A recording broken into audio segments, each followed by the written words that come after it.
Hello and welcome to the Football Social with Sky Bet. We are back again. It is show 2 and we will be live every single Saturday on Football Daily and Soccer social channels, giving you all of the updates for the 3 p.m. games in the Premier League. And, of course, we'll be updating you in all the EFL action.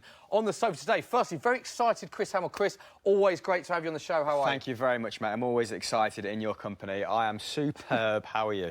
I'm very good. Thank you, Chris. Joining him, watching our feature game today, Tottenham against Fulham, former Fulham midfielder, amongst other clubs as well. Steve Sidwell, how are you? Very good, mate. How are you? Very good, thanks. Excited that you're on the show. And that is not it, because we have another sofa of 2 brilliant guests. Firstly, apologies for the choice of shirt that he has chosen to wear. It is Dave Jackson from Football Daily. Now, Dave, tell the viewers about your role, because we're watching our feature game, as we've said, which is Spurs Fulham. So basically, yeah, you guys are watching Fulham against Spurs. I'll be watching the other 3 o'clock Premier League games, and I'm very excited about Which are? Everton versus Southampton. Yes. West Ham versus Bournemouth, and Leicester versus Wolves. You sound a lot like Steve Sidwell. Which is no bad thing. And to your left, Adam Templeman, great to have you on the show, Temps. Now, you've got an important role because you are social media guru for us today. Social media guru, that's a nice compliment, yeah. Basically, I will just be taking all of your questions from Twitter, so at us, at Football Daily with the hashtag #TheFootballSocial, and I'll also be taking your questions from the live chat as well. So make them good, and I'll pass them over to these guys. Thank you very much, Temps. Right, let's get straight to our feature game. Let's have a look at the team news. First up, this is the Spurs team. Come on, then. Here it is. No, that is not the Spurs team. Here is the Tottenham team. Obviously, this match at Wembley Stadium. Of course, there is the team. Important team news to tell you. Spurs make 2 changes. Temps is playing up front. Get in there. So, yeah. Come on, the Yet to be confirmed if Adam Templeman is playing or Harry Kane up front. There we go. 2 changes to the Tottenham side that beat Newcastle at St James's Park last week. Toby Alderweireld, importantly, coming in, and Kieran Trippier come in for Serge Aurier and Moussa Sissoko. Tottenham changing the formation as well, going with 3 at the back. Eric Dyer got a lot to do sitting there. And, of course, Lucas Moura retains his place with Dele Alli in behind Harry Kane. Of course, no Heung-min Son because he is at the Asian Games. Big miss. So that is the Tottenham side. We'll talk about that shortly. This is the Fulham team. Now, Fulham team make 3 changes. Timothy Fosu-Mensah makes his Fulham debut. £22 million signing Andre Frank Anguissa starts, as does Abu Bakar Kamara. Out go Christie, McDonald and Schürrle. Steve, exciting front 3 here. Kamara, Mitrovic and Sessegnon. If Fulham are going to have a good season, do you expect those 3 to be a focal part of that? Them 3 have to be on fire most weeks. You know, watching them last week against Crystal Palace, what worries me is their naivety sometimes on the attack. They commit a lot of bodies forward, so they have to make their chances count, which they didn't last week against Palace. So them 3 have to be on fire. Tottenham team, you surprised Toby's playing? A lot of Spurs fans might be quite surprised about that because obviously the transfer window is still open abroad. Obviously, it's not in England. And he is one player that hasn't been tied down yet, and I think there was a bit of concern as to whether he'll stay. Surprised to see him starting, Chris? Well, unless he departed for Manchester United, I didn't think it was an exit for Toby was likely in terms of clubs on the continent, right? I think I'm surprised you didn't go out there and try and sign a forward, especially with Son, go into the Asian Games, because for me, Harry Kane is still not fit against Newcastle last week. 2 shots, only 1 on target. This was a guy who was averaging 5 or 6 shots last season in the Premier League, an absolute shot monster, up there with the elite strikers. And he looked a bit off colour, and when he's off colour, you're generally off colour as a team. So, I don't know, I think Fulham stand an outside chance in this game.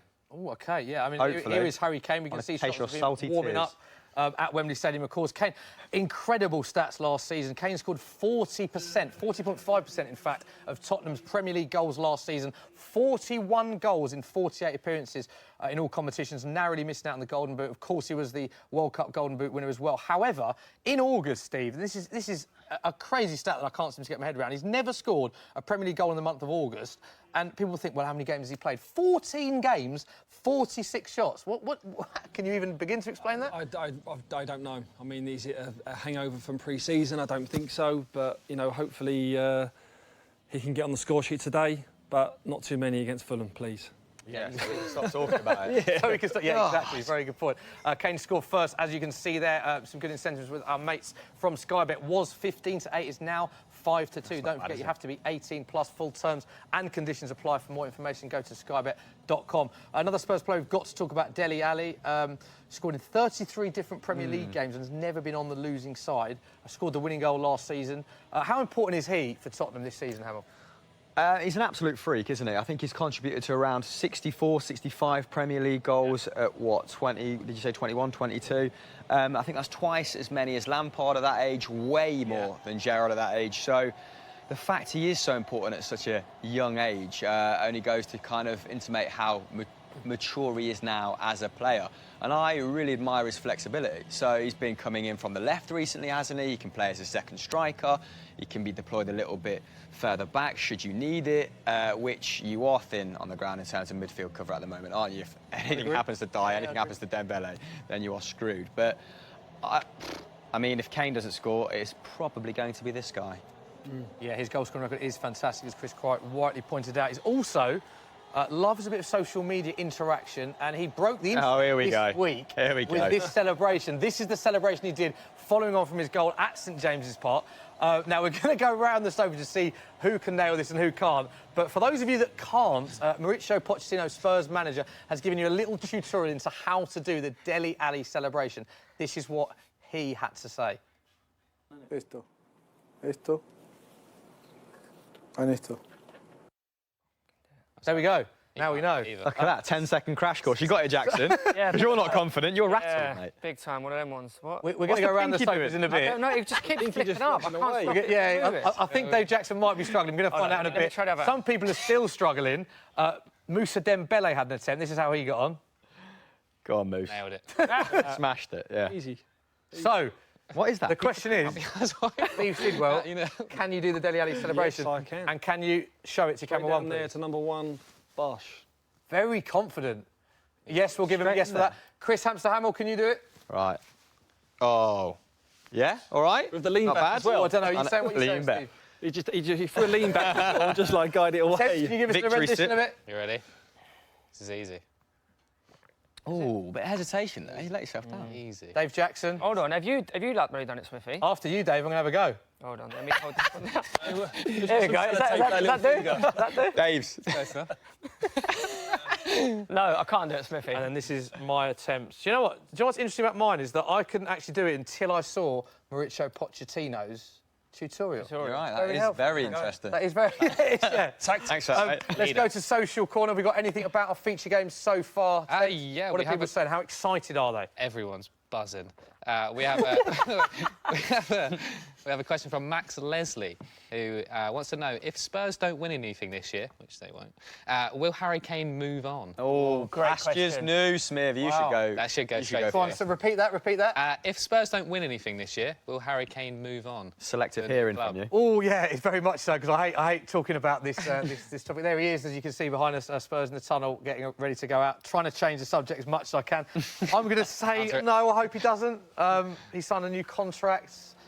I seem to think he enjoys playing for Spurs, but Real Madrid will be itching for a new number 9. He stays. I think he stays. Oh, Gareth Bale. I think he stays. why do you think he stays? I think just with the new stadium, the manager.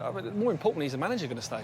Do you think he'll be a one-club man? Does he stay? I don't think he'll ever be a one-club man again. You don't reckon? He doesn't ever be a one-club man. Wow. I honestly don't. The loyalty there is now in football, it's non-existent. Does he stay if Poch leaves?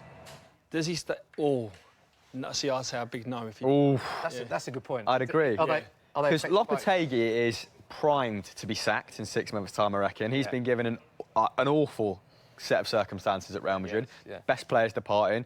Gareth Bale, if he can't sustain, a good run of games throughout the course of the season, they will go back in heavy for a number 9. And what better duo to pinch in world football than Poch and Harry Kane? It's an exclusive. Heard it here first. It is an exclusive. The teams are in the tunnel. As Other transfer rooms available. It is, of course, Wembley Tunnel, because Tottenham Hotspur Stadium not quite ready. This was always due to be at Wembley Stadium, interestingly, but it looks like Spurs will be playing at least 2 more fixtures at Wembley Stadium. What's happened with that, Smith? Let's move on from the Tottenham Stadium chat. It makes me very upset. I've got a question from social about that. Should we get into it? In a minute we will. We're just going around the grounds quickly. These are the scenes. Everton against Southampton. One change for Everton. Mason Holgate comes in for the suspended Phil Jagielka. Yerry Mina, Everton's new signing, not fully fit to play. Interesting. Southampton make 2 changes. In come James Ward-Prowse and Danny Ings, making his first start for Southampton. He starts up front with Charlie Austin. Interestingly, they, of course, played together at Burnley. Out go Yannick Vestergaard and Stuart Armstrong. These are the scenes at Leicester, which you will see shortly. There they are. 4 changes for Leicester City. In come Johnny Evans, which we'll talk about in a minute. A very small price tag on Johnny Evans compared to other players. He makes his Leicester debut. Nampai's Mendy, Mark Albrighton and Jamie Vardy start for the first time this season. Out go Daniel Amati, Wes Morgan, Adrian Silva and Iheanacho. Wolves are unchanged from their opening day draw at Everton. Finally, our final 3 o'clock kickoff is at the London Stadium, is of course West Ham against Bournemouth, the Harry Redknapp derby, you could call this one. 3 changes for West Ham. They come in Zabaleta, Snodgrass and Hernandez. Out go Fredericks, Rice and Antonio. That's good for you. Bournemouth unchanged from their opening day win at Cardiff. There they are. Forever blowing bubbles. There they are. There is Mark Noble in the tunnel. Very focused Mark Noble there, doesn't he? Very focused. Temps, sorry, interrupted you. We can go to social now. Back to you. You did have a question for us. We'll talk about that lovely question. It's from Yerry. He basically wants to know... Yerry Mina? Yeah, it could be. He wants to know whether the stadium disaster is going to affect Spurs' season, or do you think they'll just brush past it and carry on, move on? That is a good question. It's a very good question. Keep them coming. It's worth updating you on the stadium situation. This game, as I said, was always due to be at Wembley. Spurs, Curtain Razor was meant to be against Liverpool and Cardiff, but both those games have been put back to Wembley. The big issue with the stadium is that the next game, when they're saying that Tottenham Hotspur Stadium should be ready for, is Man City. They haven't actually confirmed that the stadium is going to be ready for that. Ooh. The game doesn't want to be switched as a reverse fixture at Man City, because Pep quite rightly pointed out Man City would then have 3 away games back-to-back at a time when they're probably chasing the title. Wembley is hosting NFL matches, so there is a real issue with the stadium. But does that affect the players, Steve? Yeah, it does. It does? Yeah, of course it does. I mean, as a player, when I was playing, you always wanted to... You knew your surroundings at home, you felt comfortable at home games. Yes, they've done well at Wembley, but they can't keep chopping and changing. They need to get in their house, get it secured. I like that, in their house. Get it done. Yeah, that's right. Surely like Spurs just have to forfeit the game. It's as simple as that. I mean, we've already had a loss of Arsenal bias on the show from Dave Jackson. Is that your thoughts? If they don't actually have a stadium to play in... But there's been talks about deduction of points and things like that. Oh, brilliant. Let's just get this. That sounds great. That sounds well interesting. And as well, if it keeps running over, it's cost £850 million as it is. If it keeps running over, you're going to have to sell Harry Kane next year, right? Smithy. Moving swiftly on for the Harry Kane. Oh, you've got to win this now. Brilliantly, now we have got an accumulator. So every week on the show, we are going to be doing this. We're going to be predicting or attempting to predict the outcome of the 4 3 o'clock games, which we then put into an accumulator. So this is today's accumulator, which I have quite strong feelings about Dave Jackson in a minute. So I think that Everton will beat Southampton. Chris Hamill thinks Leicester will beat Wolves. Dave Jackson thinks Fulham will beat Spurs. Definitely. And Temps has gone for a draw in the West Ham versus Bournemouth game. Now, what we've done is we've put them into a 4-fold accumulator, and you can get odds of 150 to 1 for that with Sky Bet. Don't forget, you have to be 18 plus.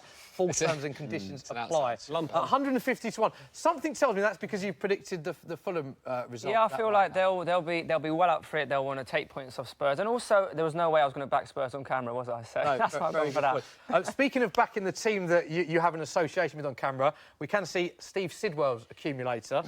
This is Steve Sidwell's accumulator. Again, we asked Steve to pick the results of all 4 games. Now, Steve has gone for an Everton win, a Spurs win against your former side. Steve, can you explain that? I just think they're going to just have a bit too much from. Yes, Fulham are back at Wembley, where they obviously won in the playoff final, but I just think Spurs will just have that bit of quality to take it away from them.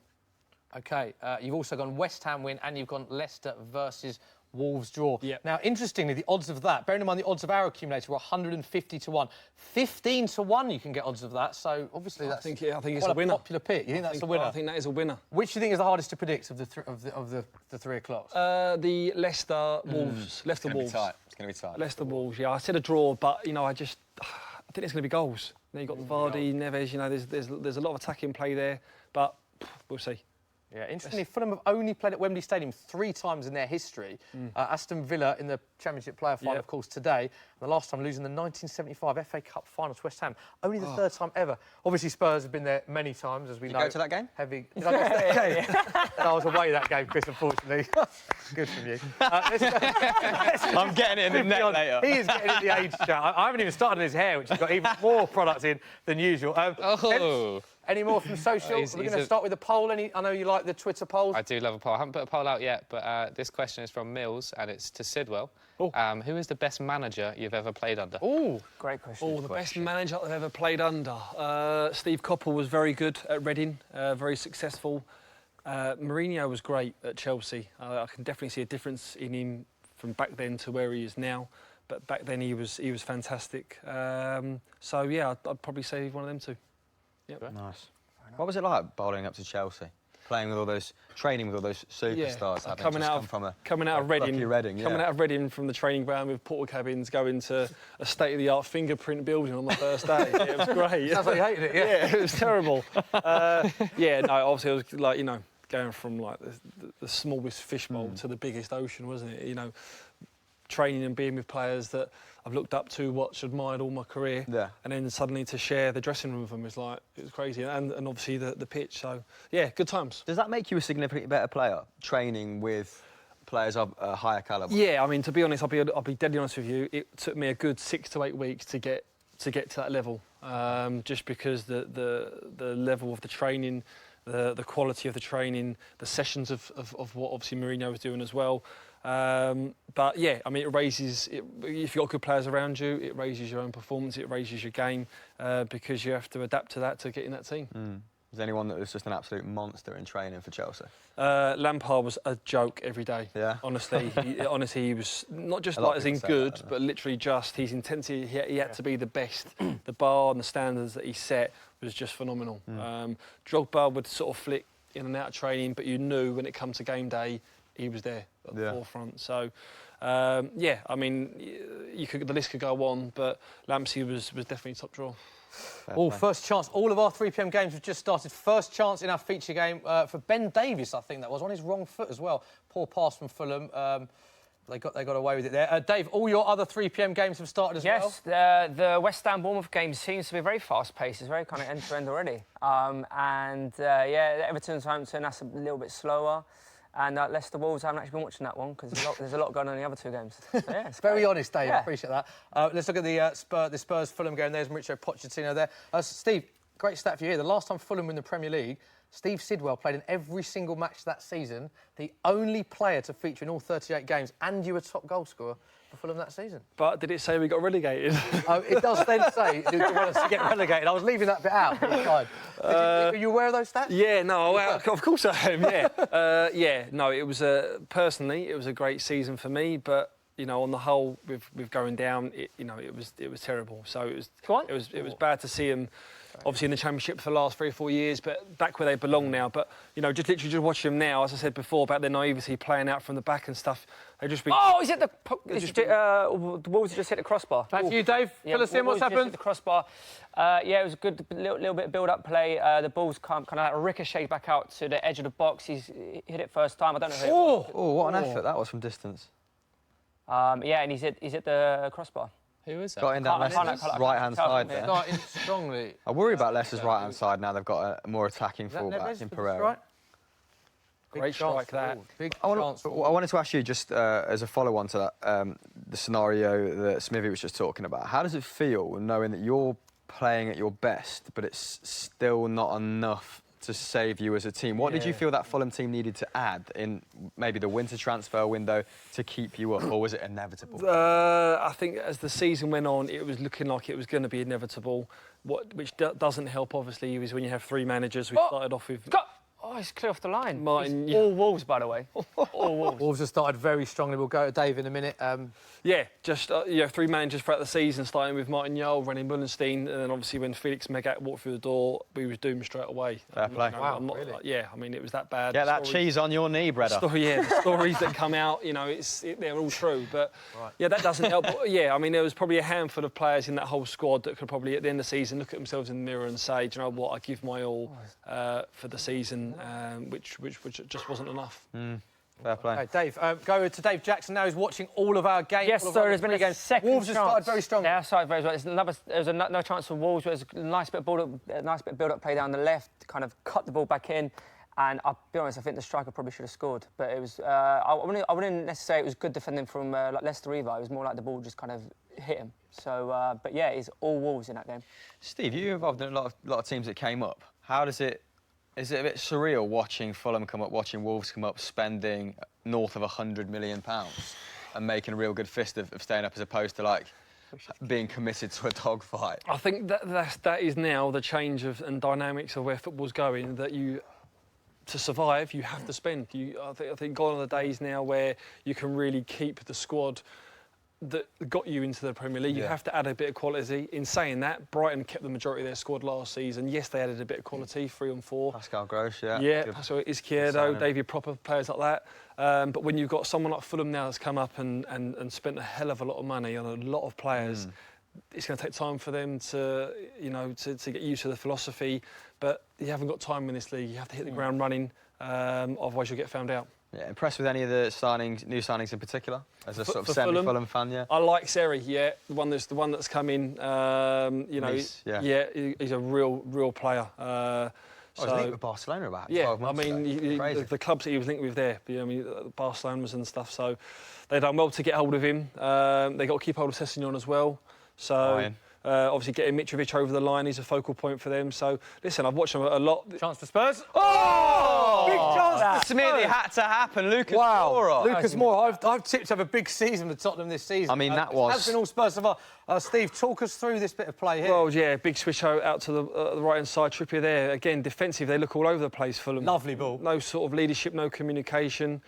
First ball won by Spurs. Second ball won by Spurs. Fired across. Look, no one even there. That. I mean, he's rifled that across goal, but still.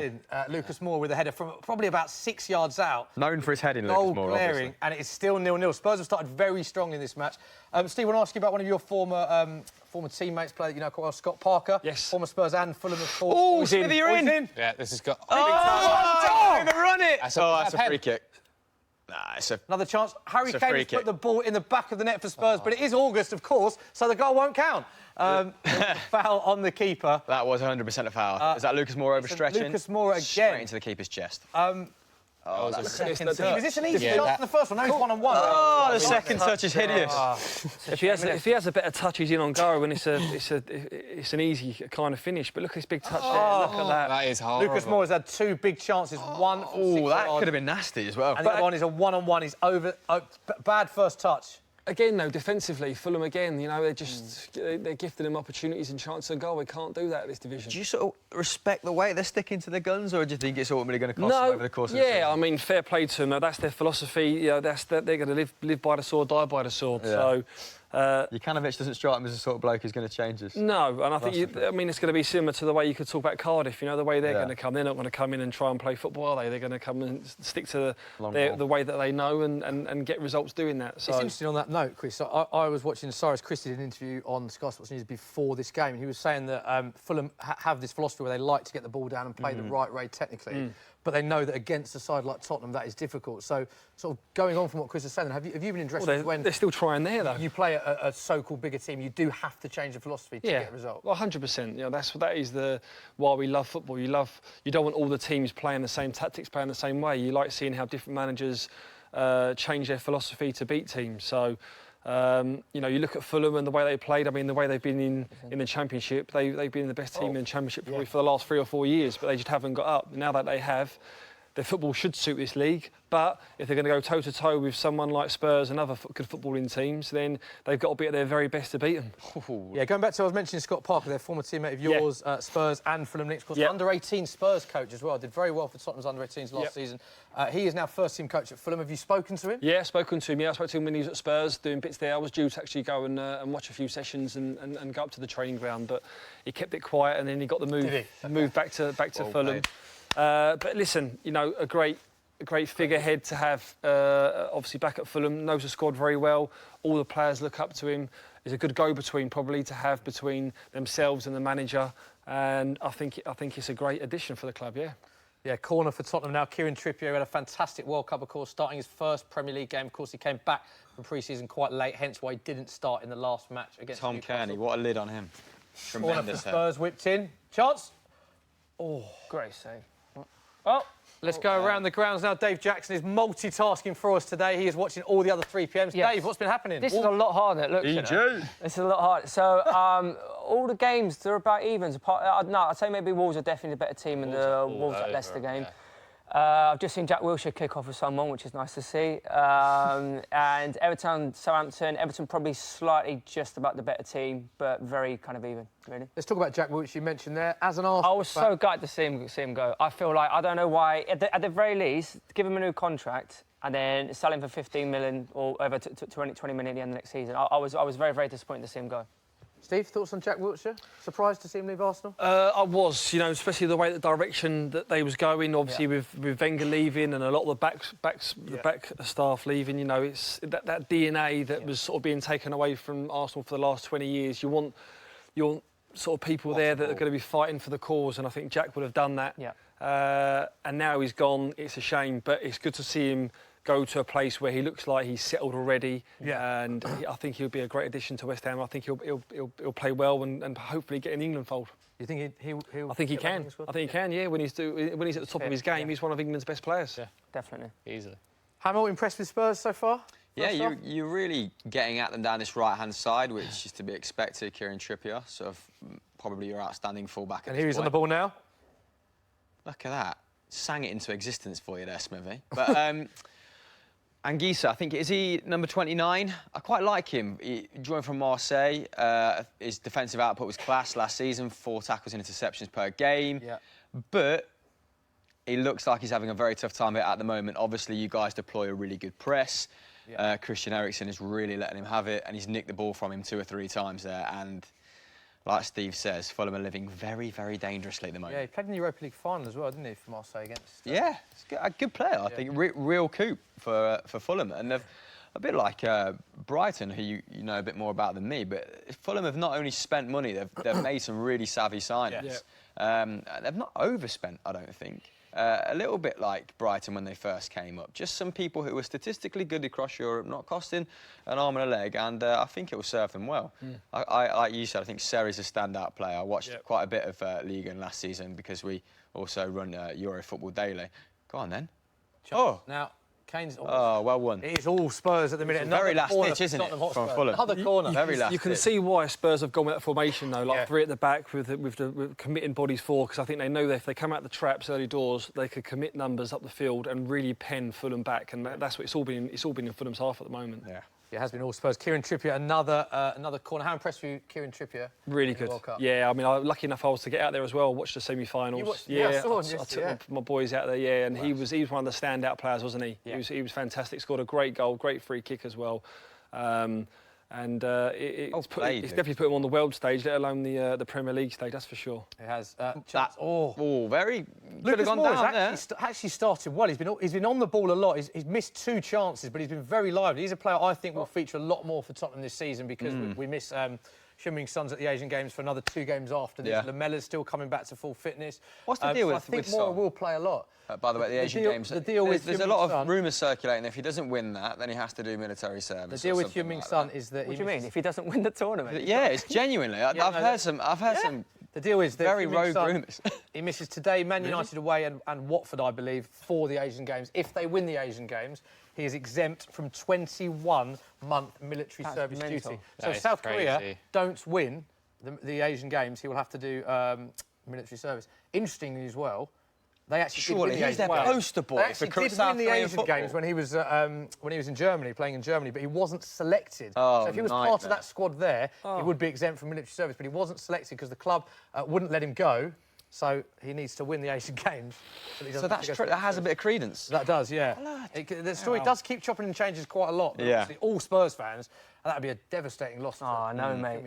Big time. But to be fair to your boy who's coming from PSG, his output was the best it's been last season. No, not obviously the 6 months in which he joined Spurs. But the season before that, Lucas Moura had one of his best campaigns in France. Yeah. So I think he's come of age now, hasn't he? Was he 25? And also, don't forget, he didn't play much last season. No. He hasn't actually had a. This is his first. I mean, he killed Tranmere, didn't he? A couple of goals against us. He had a few in League Cup games. Another chance for Here Spurs. we go. Spurs not in him. It's 2-1. Ericsson slots it through to Kane. This is his first goal in August. He's been pushed. Is that a penalty? Is the ref going to give that as a penalty? No, he hasn't. He hasn't given it. Oh. Wow. Harry Kane cannot get a break in August. Kane again. Oh, big shot. Steve, it is all Tottenham. What are Fulham doing wrong here? Is this a case of Tottenham being too good or Fulham being too bad? Well, I think, as I said there, Spurs have come out the blocks and... What a ball. Look at this. Is this a penalty for you, Steve? No, weak. Oh, he looks like he's going down. That's a penalty. That's a pen for you? That's a penalty, yeah. Hamill, what are your thoughts on this? I want to see it again. I was just saying no to annoy you, to be frank. Not here. I Come on, think, I I don't think want that's to see a this shot penalty. again. Yes, he looked like he was going down. Oh, Theo's just banged one in. The goal, Dave Jackson. I was watching the Spurs game, but there's going to be a replay in a minute. But yeah, Theo Walcott has just scored it. I saw him wheeling away. Theo has put the ball in the back of the net. We will see it very Here it is. shortly. I think she's Lovely. Yeah, no, honestly, I'm very, very happy for Theo to get off the kind of like the marks for like the season. I think he was quite kind of like brave to leave Arsenal when he did. He could have easily just sat on the bench for another couple of years and kind of let his contract run out, but he wanted to go and play. Look at that free kick. That's That's free good kick. free Yeah, kick. we've done him a little bit of a service there. Look at this. This is straight off the training piece. ground. Touch. And Who's bang. done the Nice no-look finish. pass to Theo Walcott? Because that is outrageous. Do you know what, as a player as well, and as a manager, when you set them up on a Friday, the day before a game, as players, you are thinking, this is never going to come off. you are. You're thinking, this is never going to come off. But when it does, everyone there, I mean, if they had a camera there on the bench, you know, you could see, I guarantee you see all the staff there celebrating, because obviously they put their input in it as much as the players. So, but what a goal. Watching yourself on Match of the Day on one of those. Similar to England's run of the World Cup. The Exactly. came out. Well, I mean, when that come off, everyone was like, "Well, where'd that come from?" But yeah, I mean, when they come off, they're great. When they don't come off, sometimes you can look a bit silly. But I think I said to you before the show, I think Walcott will have a good season for Everton this season. I think he is a goal scorer when he plays. I can understand him leaving Arsenal, like you said, Dave, but I think for Everton, good player. Injury in one of your games, Dave, is there? Yes, a Bournemouth player is down. I just from looking at these shots now, I feel like Jack Wilshere may have whacked him, but we will see very soon. Easy. It was a yellow card to a Southampton player in there he's basically attacked the Turkish centre forward. I'm not sure his name. Cenk Tosun, yeah. Is that Stevens? come from behind, Done him. Here So we go only then. one Smith. goal in our 3 o'clock so far, and that is Everton. Theo Walcott with the first goal of the day in the Saturday 3 o'clock. Oh. Going back to the Spurs Fulham game, all Spurs so far. Ooh, Getting a lot of joy down the right here, Lucas Moura and Trippier. Whenever we seem to be looking at them, that seems to be where Spurs are getting most joy, Steve.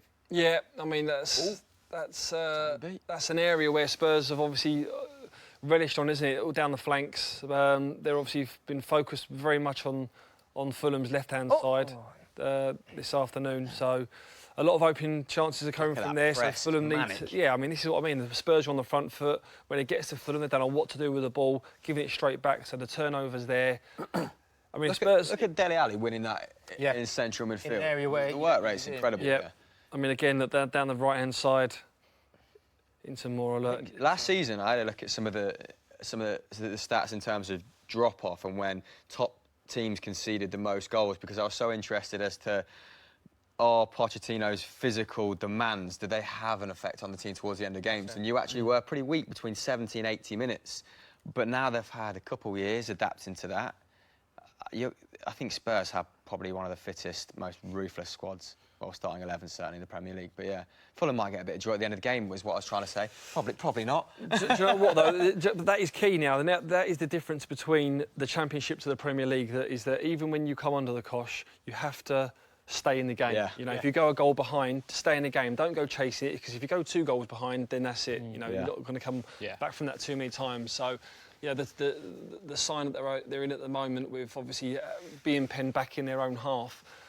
Shut up shop, you know, weather the storm. You know, if they go a goal behind, you know, stay focused and then go again. But just don't go gung-ho. But is that the approach your Reading side took when you finished 7th, when you got promoted, the first time No, round? it's not. I mean, it's probably one of them things that you you're still riding that wave of getting promoted and being in the Premier League. I mean, it was different for us back then. A lot of us didn't play in the Premier League, so it was our first season there.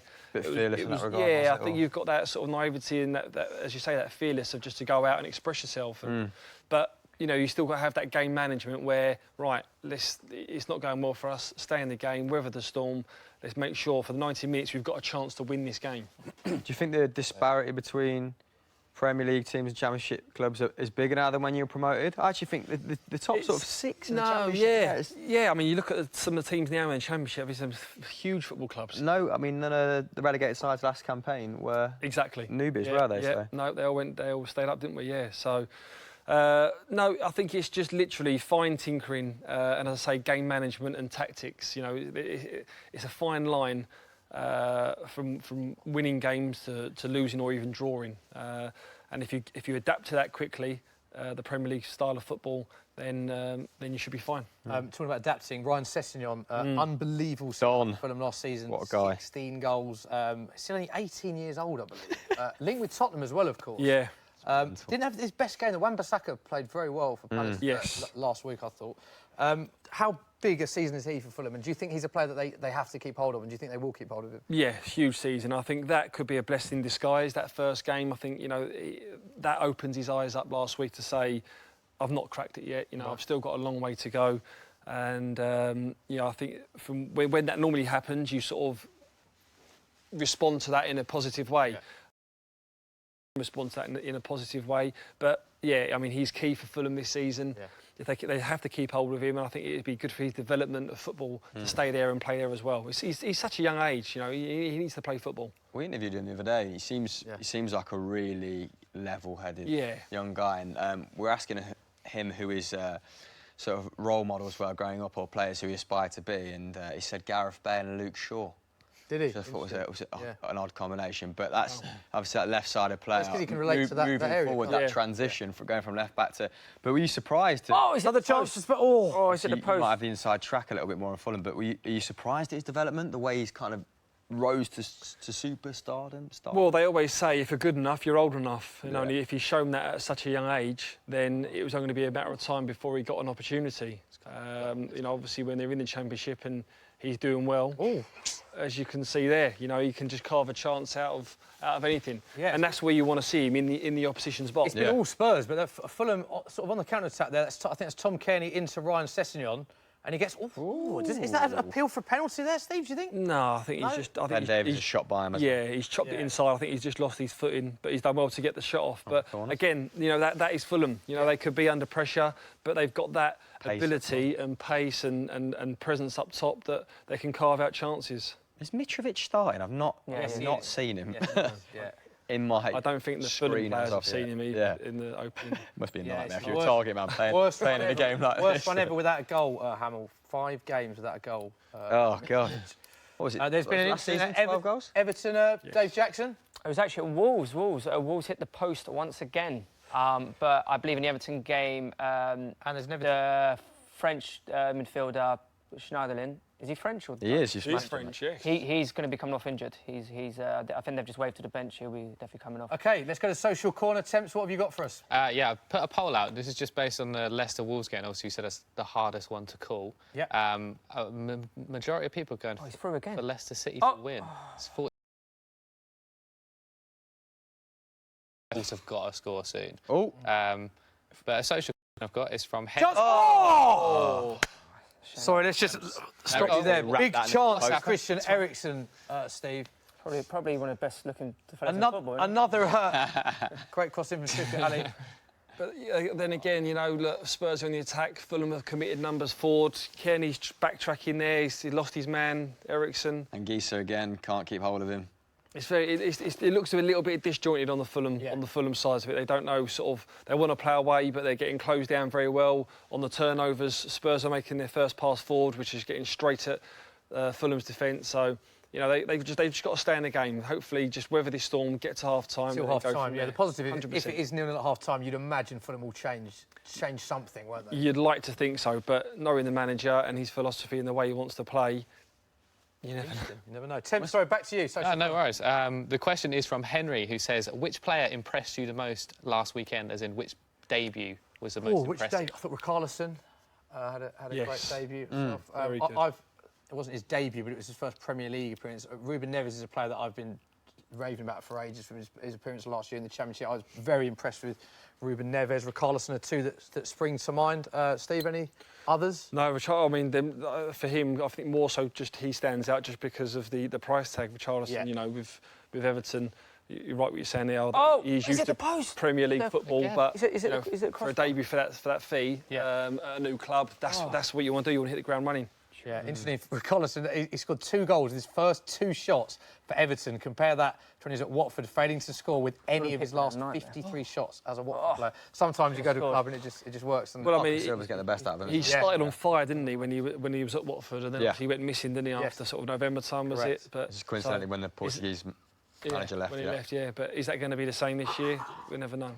Dave, another incident off the post. Yes, well, Southampton had a strike. Jordan Pickford's had a bit of a nightmare. He's basically fumbled it out, went straight to Danny Ings, and Danny Ings has missed from about 2 yards. Oh! He definitely should have scored. He's got a save on that. He's got a save on that. I think he might have got a hand to that. Pickford's done ever so well. He's had a lot to do. Danny Ings. Good signing that for Southampton. Great signing. Yeah. Great signing, really like him. Going back to your earlier question, Smith, I was impressed with Guendouzi in his opening game against Manchester City. He had a rough first 20 minutes for Arsenal. I don't think Xhaka did him any favours. But the young Frenchman just grew into the game, like I said, and I was actually really impressed with him second half. Very always providing Arsenal's sort of defence with options. Czech gave him a couple of hospital balls, but he looks like he's going to be I think the thing I really liked about him is, as you say, he had a bit of a tough first 20 minutes, but he never went missing. He could have easily just gone, he could have gone missing in that game. I think sometimes, though, that it helps with when you're young, because obviously you don't get that threat, that sort of feeling where you're under so much pressure. You are under pressure, yes, but you're thinking, you know, I can do this. I remember playing when I was a youngster. You just go out there with all sort of inhibitions are just lost. You just go there and you just go out and you just play. I suppose to do that against Pep's Manchester City was the more impressive thing, right? Because there was on that left-hand side they were just getting murdered, and I mean, I think it was better when Lacazette came on. I think they definitely you took the game to Manchester City for 20 minutes after half-time, but I think Lucas Torreira and Guendouzi will be an interesting midfield partnership to observe this season. So it is all Spurs at the minute. It's still 0-0. Interestingly, down there, as you can see on your screen, Kane and Dele Alli to score. Both of them scores at 4-1. That is with our mates at Sky Bet. Don't forget, you've got to be 18 plus. Full terms and conditions apply. Chance for Bournemouth, Dave? No, it wasn't, mate. I guess it was. It was a really good save by Chris Fabianski. Very, very, very, very good save. It's a big chance, a 1-on-1. Yeah, I was watching the other one. That's a lovely ball. This is a lot harder, it looks, you know. Yeah. Trying to follow all the games. Such a good ball. Oh, what a good save, though, Dave. Should have scored. That's a very good save. Massive, strong hand down to his left. Good tackle. So still only the 1 goal. Is Theo Look, whoever Tom is making that tackle on the pitch against Ryan Sessegnon, 15 yards into the opposition half. Yeah, our player of the season for me Brutal. last year. Jan Vertonghen had a fantastic season for Tottenham. He hadn't scored in ages before last week, had he? No, but Jan Vertonghen's had a lot of really unlucky goals that have been disallowed from deflections that haven't gone his way, offside goals wrongly awarded. So it's actually quite ironic that he got given a goal that... But on the watch. Without the watch, probably wouldn't have been given. I think it was 9 millimetres over the line. So... Thank goodness for that. Any other questions from social, Tim? Yeah, this one is for you, Sidwell. It's from Kay Jones. He says, do you have any plans to become a manager one day? Good question. Very good question. I am currently doing my A licence, so that should be completed by the end of the year. I am looking to go into coaching. Coaching, obviously, and I think the way you've got to do it, sometimes I think you need to go down into the academy to earn your stripes and learn the trade, and then, hopefully one day I'd like to follow the steps of the Steven Gerrards and Frank Lampards and go into management. What would be your ideal job? As in club-wise? Club-wise. Wow. Real Madrid? Yeah. Lopetegui go. Anymore. Says how you doing. I don't know. Is there a dream job? If you asked any sort of manager out there, they all hate it by the sounds of it. They're on their mobile all the time. They're babysitting 25 grown men, grown footballers. But that's what you want to do, yeah? Would you mind, I mean, that's what I want to do, yeah. Would you mind trying your hand at a much lower level? So we see a lot of ex-players come in at sort of Championship level, League One level. It's quite a tall order. No, I think sometimes, I said there, you have to go down. Chance there for Chance for Fulham. Come on, Fulham. Zach Kearney there, pulled back to the edge of the box and Low, getting back into this game a bit, Steve. Great save there. Great ball whipped in. Ooh, back post. Is that Kearney picking it? No, it's not Kearney picking it up. That was a chance there. That's Mitrovic. Obviously, last time he was at Wembley as well. He scored in the playoff final. Here's the replay. Talk us through this, Steve. Yeah, balls sit back on the edge of the box. Good technique. Ooh, good effort. Down. Good save, though, from Lloris. Nice strike, isn't it? That must be that's Fulham's first shot on target. Oh! Must be one of the first shots. Leicester have scored. Yes. I think Leicester scored. I don't know if it's been disallowed. I think it's good. It's good. Yeah, it's good goal. Yes, get in the Foxes. No, hold on. No. I've got a feeling maybe Mark Alberton. Jacko, will you just commit, please? Is it an own goal? I'm just trying to think. Oh, that is an own goal. I've never seen it. Oh, that's what a header that is. Oh, wow. It's been all Wolves, Dave, hasn't it? Oh, he's had a nightmare. Wow. Yeah, the Wolves right back that has had an absolute nightmare here. He cannot have been looking where he was going to be. To be fair, I don't think he can do anything about that. It's took a deflection there off Yes, it has. and Seen then it late. straight onto his head. It's a beautiful header. Straight on his thrust, isn't it? Finish. So it's now 1-0 Leicester. And that's now got 2 first goals. chances, Dave. You were saying earlier Wolves have started that game very well. 100%. But I think there's probably still a few more goals to come in that particular game. Definitely. Well, Brighton's delivery always causes... I've got to say that, I was at Aston Villa with Michael Brighton, and he is undoubtedly one, and I say this with I'm not saying this lightly, his delivery is one of the best in the Premier League. Nice. Wow. Yeah, I believe he can cross the ball. I mean, perfectly. Whether it's from a standing position, whipping it around, on the run, whipping it, standing it up, he's got every type of chance of West Ham. It reminds me a little bit of, maybe he's not as talented as James Milner, but he has that sort of skill set where it's maybe a little bit underappreciated. He's got a great motor. His defensive output's really good. Underrated. His amount of chances he creates per game is really good. And it's a goal. It's a second David, the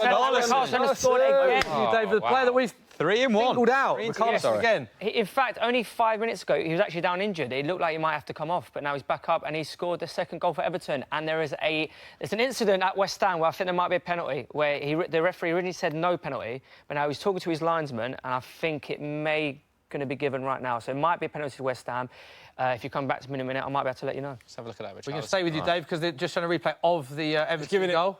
It's given a penalty. Oh, good. It's a really good. To be fair, Walcott again. So he's got a goal and an assist, Mr. Theo Walcott. He's just gone down the right, swing the ball in, and Rick Arsenal's got his bonce on it. And I believe now it is actually going to be a penalty to West Ham. It was a beautiful through ball. Don't come off for Southampton. Chicharito.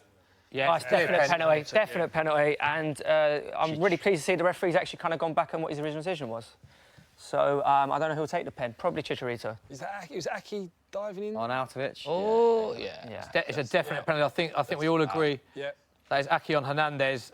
Definitely does not get the ball. The referee, well, the decision's been made. It is a penalty. Dave, let's stay with you for it as you talk over the pen. So Arnautovic stepping up. Arnie. Beautiful bleached hair. Yes, it is, isn't it? He's just he looks like very calm actually. I think he's going to score. He's going to put this. I think he's going to miss. I think he's saved. I mean, West Ham probably deserve a bit of a break after getting absolutely pummeled by Liverpool last week. I was obviously up at Stoke for a year and a half, nearly 2 years, and played with Arnie, and I've got to say the talent. Okay. Here we go. He scored. Oh! Yeah. Great penalty. Left-hand corner, beautiful penalty.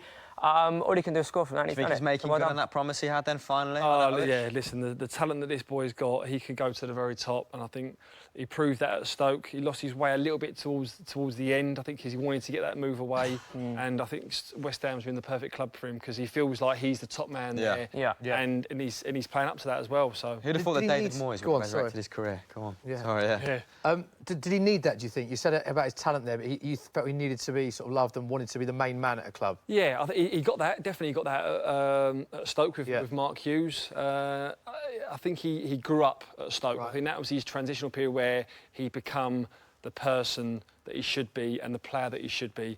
But he was always destined to go that next stepping stone up. Not to say that West Ham is a stepping stone up, but he's the stepping stones to get to the very top. And if he carries on performing up the way he's done, I think he was linked to Man United, was he not? I think. Yeah. Yes, he was. In pre-season. Although I think Mourinho was trying to buy anyone. Yeah. There are a lot of players linked to Man United. Yeah. I mean, a fair amount of games. Yeah. In fairness, though, he's got the ability to go to the very top. So and it seems now he's got the attitude to do it as well. So you think there's a more to come, so to speak? 100%. Decent. Yeah. Let's go back to social corner. Temps. A lot of goals just gone in recently in the Premier League. What's the reaction on social? goals. I haven't been looking at social, unfortunately. I've just grabbed a question quickly. OK. Which is from Oysen, who says, who do you think will be relegated this season? Oof. Definitely Huddersfield. They're definitely going Do you there. reckon? I think Cardiff. Cardiff 100%, struggle. yeah. Nailed on. Huddersfield and Cardiff, I think, will struggle. Any others, Steve, for you? I was going to say Cardiff, Huddersfield. I've got a feeling there's going to be a surprise this year. I think there could be... Man City. That would be a big surprise, wouldn't isn't it? I think after Huddersfield and Cardiff, there's a group of 3 or 4 clubs who are on an even keel. Watford being one, Bournemouth being the other, and the last one eludes me. But no, I think Fulham will stay up. I think Wolves will stay up. Yeah. I think you're right. I think it could be the likes of a Watford, possibly a Bournemouth. But I don't know. I think the season might just throw something in a little surprising. Chance for Spurs. Oh, Ericsson free kick carried out. well, you'd have thought after the business that Newcastle conducted, that they've kind of put themselves right back in the frame. Yeah. Well, lack of business, so to speak. But Ericsson there just lined up as though he was going to sort of just cross the ball, Yes, didn't he? didn't he? Just- That's Incident at Leicester Tried to game. trick the He's keeper. been, Mark Go on, Dave. Albrighton has, or whoever number 10 is. James Maddison. James Maddison. James Maddison has whacked a Wolves player straight in the boat. It's really bad. In the boat race? It's bad. Let's have a look at this. Oh, again. dear. Is that sending off or? I don't know if it was actually. Oh, I don't know. Like, Was it with the ball? Oh, yeah. It was kind of like as he's. I don't know. Like, 'cause obviously. Is it one of those get off me Yeah. sort of? But if. Oh, it's an elbow to the face. Interesting to see whether that's... It's an elbow to the face. I don't think that's...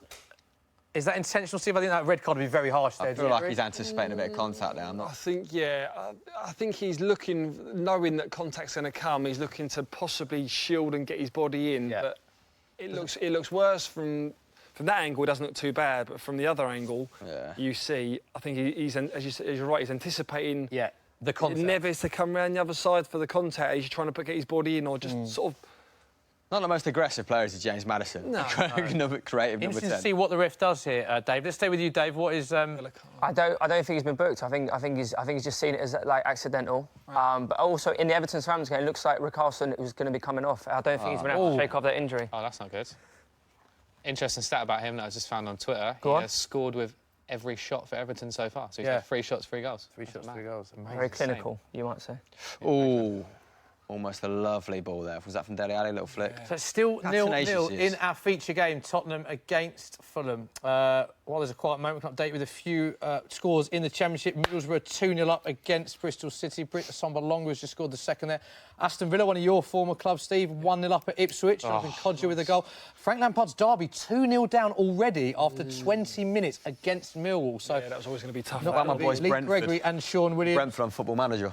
So. Sheffield United 1, Norwich 1, Jordan Rhodes scoring again, West Brom 1, QPR 1, Wigan 2, Nottingham Forest 1. not playing. Interesting, Frank Lampard started so well, but then obviously the results at Leeds last week, Millwall.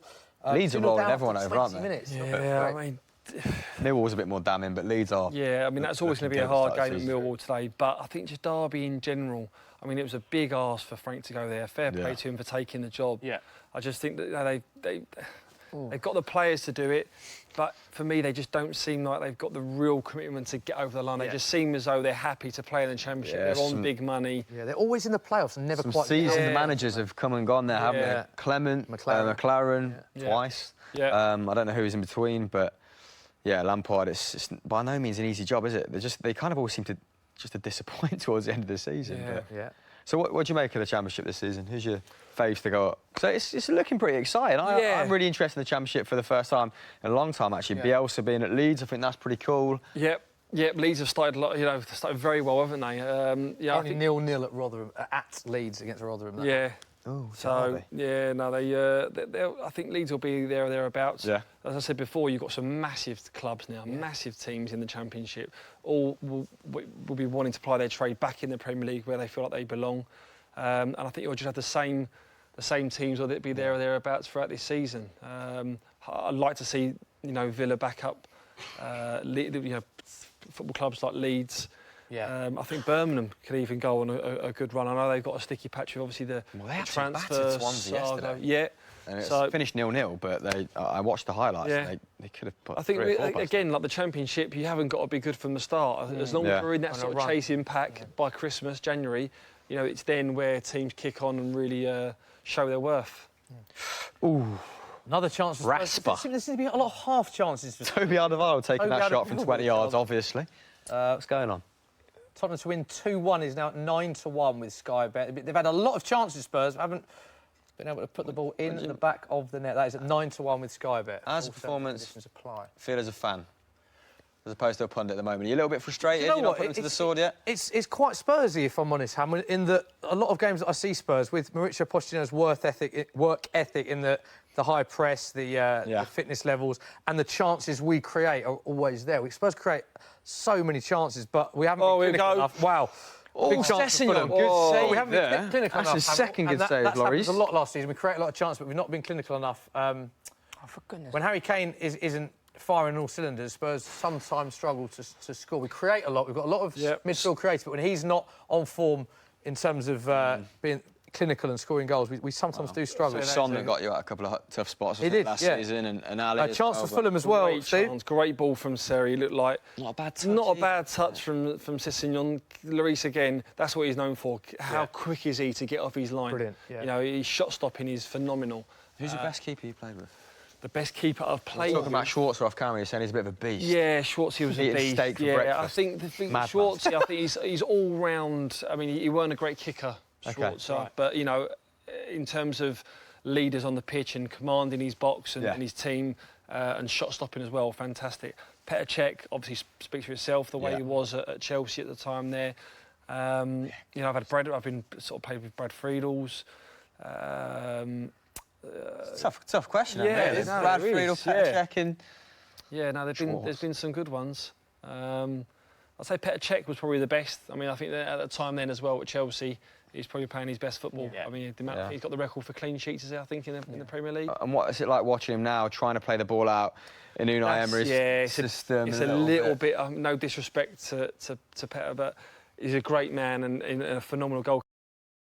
That's his strong point, you know. Yes, so you could ever be able to adjust, or listen, you can. If he's definitely got the attitude to work on it. Listen, I'm not saying he can't do it. He can do it. I don't think he can do it to the better capabilities that other goalkeepers have got out there, because you see goalkeepers coming through now.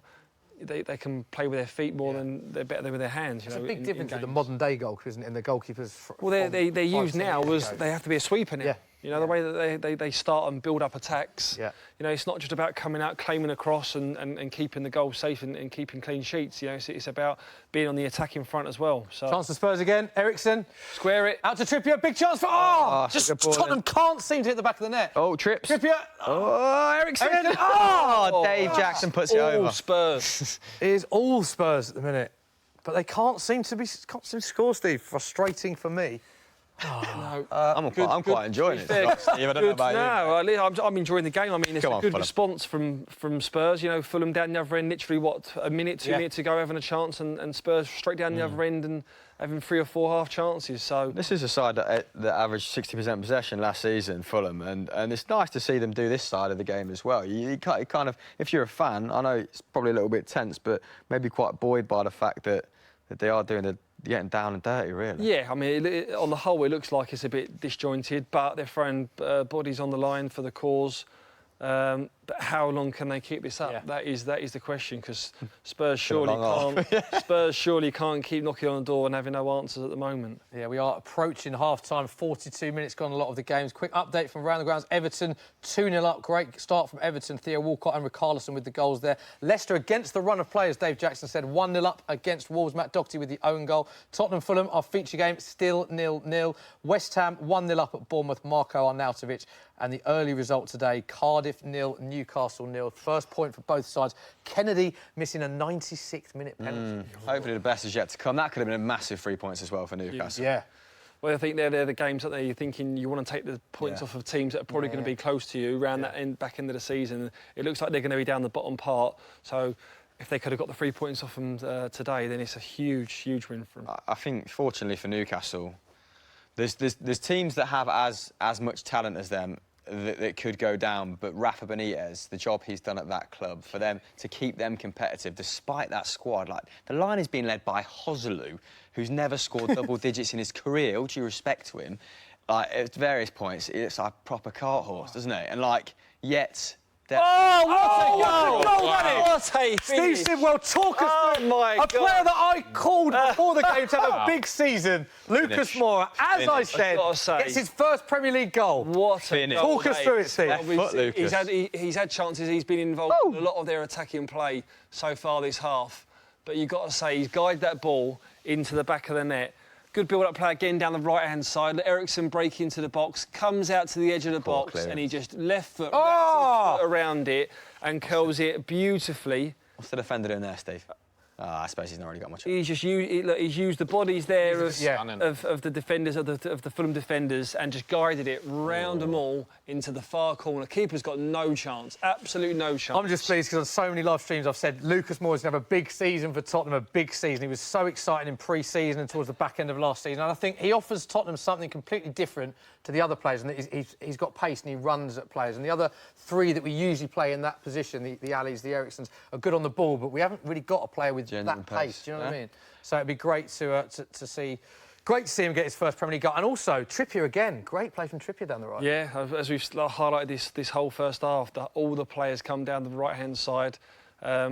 Looks like something that they've obviously been working on. For Leicester. Yeah. Oh, goal for Leicester. Madison, Dave Jackson. Come on, the Foxes, get in there. Okay, so yeah, I was actually watching a West Ham game. But yeah, he's basically taking a touch. He's got the ball on the edge of the area, taking a touch ball in, and he's basically, it's almost like he's passed it in. It's absolutely beautiful. He's a really cultured little player. Yeah. He's played really well at Norwich towards the tail end of the whole of last season, actually. I think he was one of the most creative players in the Championship. Yep. Double digits goals and assists. I was just about to say, when we had the chat earlier about players that impressed on the opening day, he's someone we should have mentioned. 100%, yeah, we've got all about him. I think it was obviously because it was a Friday night game. Oh, a little deflection, Dodgy deflection. But no, when I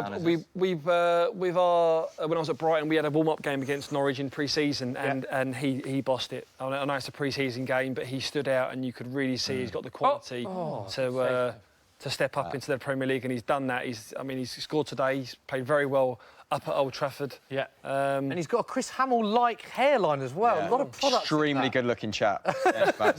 Ruthless, some have said. I thought you'd he went on loan to Aberdeen, and I'm a Celtic fan, and when he played against us, I was like, well, OK, this is embarrassing. He's already one of the best players in the league, and he's come as like a 19-year-old loanee from, I can't remember who his parent club was at the time, but, yeah, been on the radar for a long time, and he's making good on his talent now, isn't he?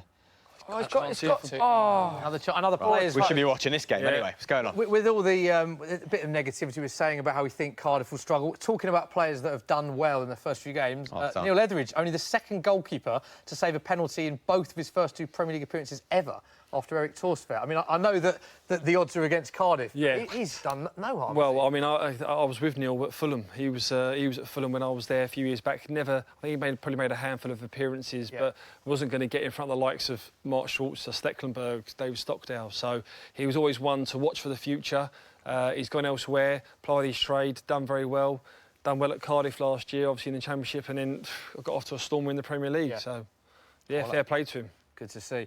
Another chance for Spurs. Trippier's getting a lot of the ball down this right-hand side, struggling to keep that in play as we are just approaching the half-times. Who's on the left in that 4-3-3 for Fulham?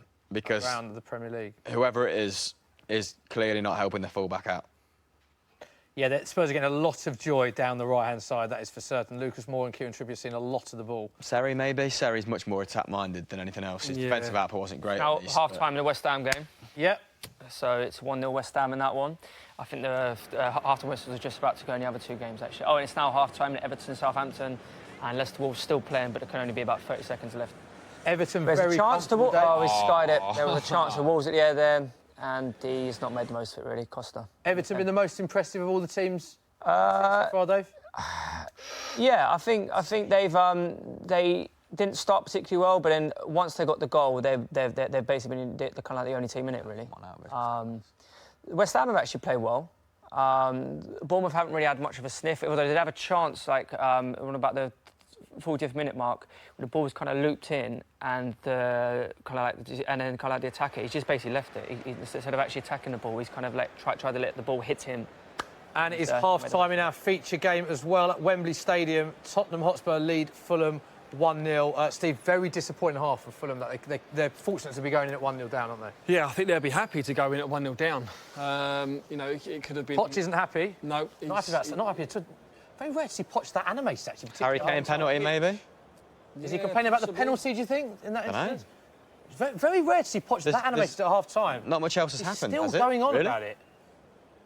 No, he'll be happy with the way his team's played. As I said, they come out of the traps from the very start, put Fulham on the back foot, and they've really answered questions, chances.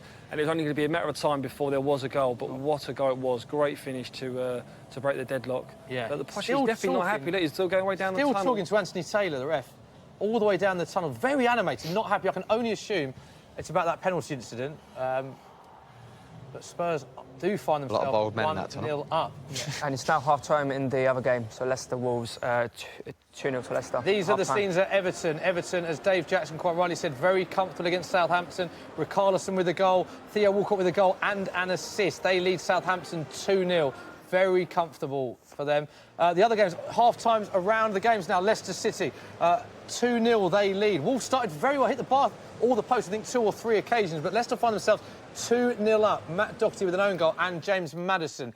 So that is 2-0 there. Right, so it is half-time. We can have a look at how our accumulator is getting on. This is what we said. I said Everton, and like all of my predictions ever, that is going to plan. Everton are comfortably beating Southampton 2-0. Chris Hamill said Leicester. So Chris Hamill, as he said as well, Leicester will beat Wolves. That is going very comfortably.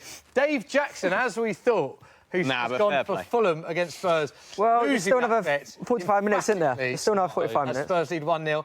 And Temps draw in the West Ham-Bournemouth game. Obviously, that game is still open. Still a tight game. West Ham lead 1-0. So 2-0 to Everton, 2-0 Leicester, 1-0 Spurs, 1-0 West Ham. Go to skybet.com to have a look at any more accumulators. Right, earlier on in the week, I caught up with James Milner up at Melwood to find out about his dream five-a-side team. Here's what he said.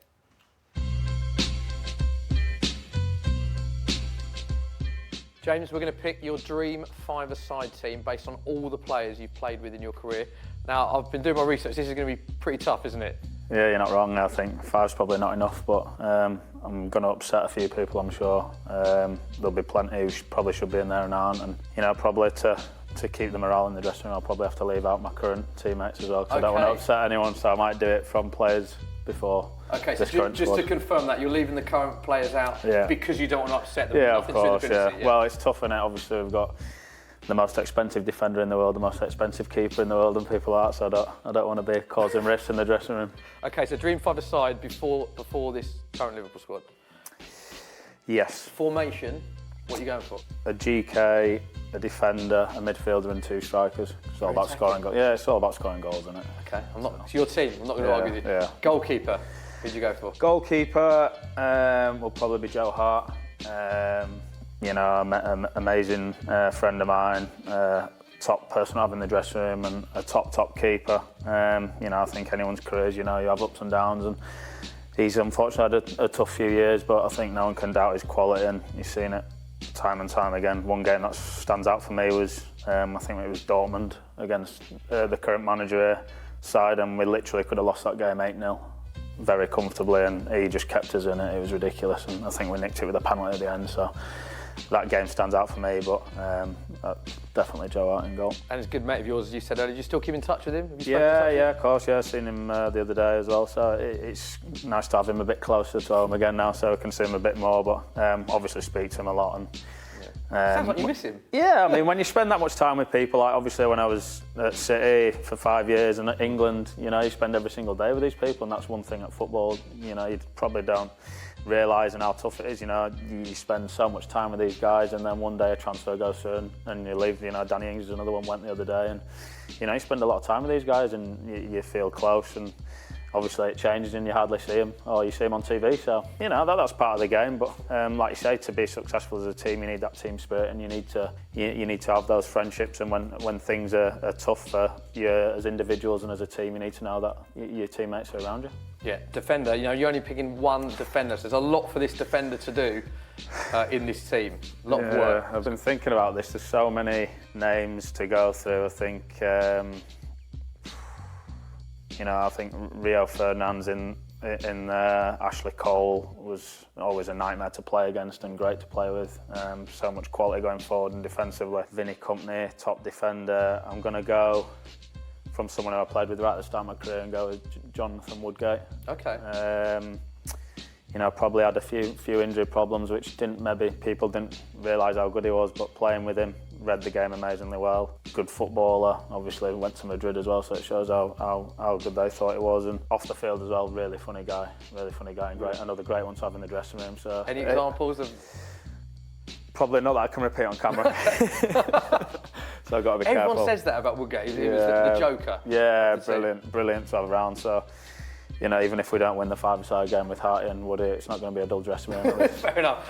You mentioned some amazing players, Ashley Cole, Vincent Kompany, Rio. Do you think Jonathan Woodgate's career was hampered slightly by injury? The fact that you're putting him above or in yeah, the same breadth as those I players? think he definitely was. I think, like I say, that the teams he played for and the high regard he was held to go to Madrid, and it definitely held him back. You know, I'm probably slightly biased as well, obviously being a Leeds fan coming through, and he was a big player at Leeds. So that's a slight bias as well, though, I suppose. You know, obviously Rio played for Leeds as well, but then he unfortunately went on to Man United. So that probably held him back slightly. Yeah, but again, Rio, you know, amazing player, and played with him for England. So you know. Like I said, I was going to upset someone. I've been fortunate to play with some very good players, so it's not easy. I love the reasoning going into to this team. It's not just what you can do off the field, the banter, who you ended up playing for. I have to justify it if I see him soon. Okay, well said. Yeah. Midfielder, again, this is really tough for you. Yeah, I think some top players throughout, really, going back to Leeds, Newcastle, Villa, I mean, Man City, you know, obviously we had Yaya in there, Gareth Barry, you know, the career he's had most appearances in the Premier League. Don't realise how good he is, really, until you see him week in, week out. Lamps, you know, ridiculous goal scorer. His numbers were phenomenal, and even when he came to City at the end, you know, the amount of goals he scored. Steven Gerrard, obviously, unbelievable all-round player, could do absolutely everything, but I'm probably going to have to put David Silva in there. Yeah. Just as a player, his touch was ridiculous, weight of pass, creativity. He just did some things in training which were just ridiculous, really. So, you know, such a tough decision, and the players I'm leaving out. I could have picked any one of them, really, but I'll probably go with David. Are you thinking again of five-a-side, because technically that's a big part of this game? He's a very skillful player. Yeah, I think obviously on the smaller, well, with my two strikers as well, obviously Lamps is a goal scorer, so I've got two strikers going in, so I've got to think of that. David on the smaller side of the game, and you know, he can pick a long pass as well, but his short passing, weight of pass, getting out of tight areas with 2-3 men around him, and wriggles out and checks away and slots a little pass through, so you know, he was top class. Okay, very attacking team, two strikers. Who's your first of your partnership? Two strikers. First one has to be Alan Shearer. You know, greatest goal scorer in the Premier League. You think so for you? Greatest? Well, he scored the most. Stats say yeah, that. He scored the most. I'm going off that. I think, okay. you know, you look at others like Henry was unbelievable, could do everything, and so many more. You know, Rooney, the amount of goals he scored. Played with him, obviously, with England. But I just think the sheer volume of goals he scored, you know, obviously the amount of goals Wayne Rooney scored, and he's still probably, was it 50 behind him or something, or 40 behind him in terms of how many he got, and Wayne started his career at 16, so just to score that many goals year in, year out, and he had a couple of tough injuries as well throughout his career, so you know, when I went to Newcastle and watched him finish and how hard he hit it, and practicing penalties the day before a game, and he'd take a few and then he'd be telling Shea which way he was going to go. And, really? So he'd take penalties and tell the keeper take where a few first, and then he'd take some at the end and tell him which corner. And Shea obviously wouldn't go too early to cheat and make it ridiculous, but he'd still know where he was going, and you know, still couldn't save it. 90% of the time. Yeah, wow. So, I mean, just things like that. So, to watch him in training and see him finishing was fantastic. Yeah, and unbelievable player, as you quite rightly said. Last striker, you got one more player to fit in the team. Who'd you go for? Wayne Rooney. Harry Kane, unbelievable goal scorer. Carlos Tevez was incredible, some of the things he did. And it's actually one of the only players my wife has ever commented on, was how good Carlos Tevez was. Couldn't believe someone say, yeah, ridiculous. She just was like, he just made a comment after one of the games saying like she couldn't believe how good he was. Really? And like, she don't really talk about football that much, but it was just like for her to say that he did something in a game, I think, and was struggling, and he got a throw in from the halfway line and wriggled past two players and stuck in top corner from 30 yards. It was just like, and that's what Carlos could do, just change the game on his own. But saying all that, I'll probably have to go with Sergio Aguero. I thought you'd say that. Yeah. I'd have to Tell us go how there. good Sergio Aguero is. You've just quite rightly said how many top strikers you've played with. What made Sergio Aguero be picked in this team for you? I think the amount of goals he scored for the time he's been in England, the times he did it, the goals he scored, different types of goals. He can just make something out of nothing, really. Three men around him in the box and he'd wriggle and get a shot off. And strong, small centre of gravity. Yeah, just the score of all different types of goals, and to score as many as he has in the Premier League as well. Like you say, Alan Shearer's played in the Premier League all his career, and Sergio obviously been here a while now, but nowhere near as long. Big goals as well, none bigger than to win the title when you need someone to step up and do it in the 95th, 96th minute or whatever it was to do that. Unbelievable, but still unbelievable Premier League moments this day. If that team isn't gelling, I'm not saying it wouldn't, but for whatever reason, you do have one super sub. Who do you put on the bench? Super sub, I'd probably go Stevie G. Stevie Gerrard. Probably after. Like I said before, It's an unbelievable player tough. that is to have on the bench. Yeah, exactly. It's such a tough decision with the amount of players that I've been lucky enough to play with, but Stevie probably as an all-round player is the best I've played with to do everything. Left foot, right foot, passing, short passing, long balls, scoring goals, getting about the pitch, had the bite, tackles. Like you say, you do an overall assessment of a football player, and he could do everything. And one memory probably when I first went into the England squad, and we were doing like a possession keep ball in quite a tight area, and he just absolutely ran the session. And we're talking about obviously England squad here with so many other good players, and the pace of the session and the passing, and it was like pinball, and 90% of it was going through him. So the most complete player. I'd say the most complete. I'd say, career. yeah, I'd probably have to say it. So. Okay, finally Gaffer. Again, you've been fortunate in your career to play with some amazing managers. Terry Venables obviously gave my debut. He was a great manager for me. Sir Bobby Robson after that. Martin O'Neill at Aston Villa. I'll have to say Jurgen Klopp because those I'm going to get left out next game. Very good point. Nah, I mean obviously the Gaffer's is a top manager. You can see how we play, enjoy the way we play. As a team, you have to play together in the style we play, and he moulds that team with and without the ball. And you know we're just short of a few trophies at this moment in time. We've had opportunities, we've got to finals, and we just need that final piece of the jigsaw, if you like. But obviously, I think he's done great in his career before coming here, and now you know we'll look like we're improving year on year since he's been here, and things are looking good. So for the sake of keeping the harmony and in the good books, and the fact he's a very good manager as well, I'll say Jurgen Klopp.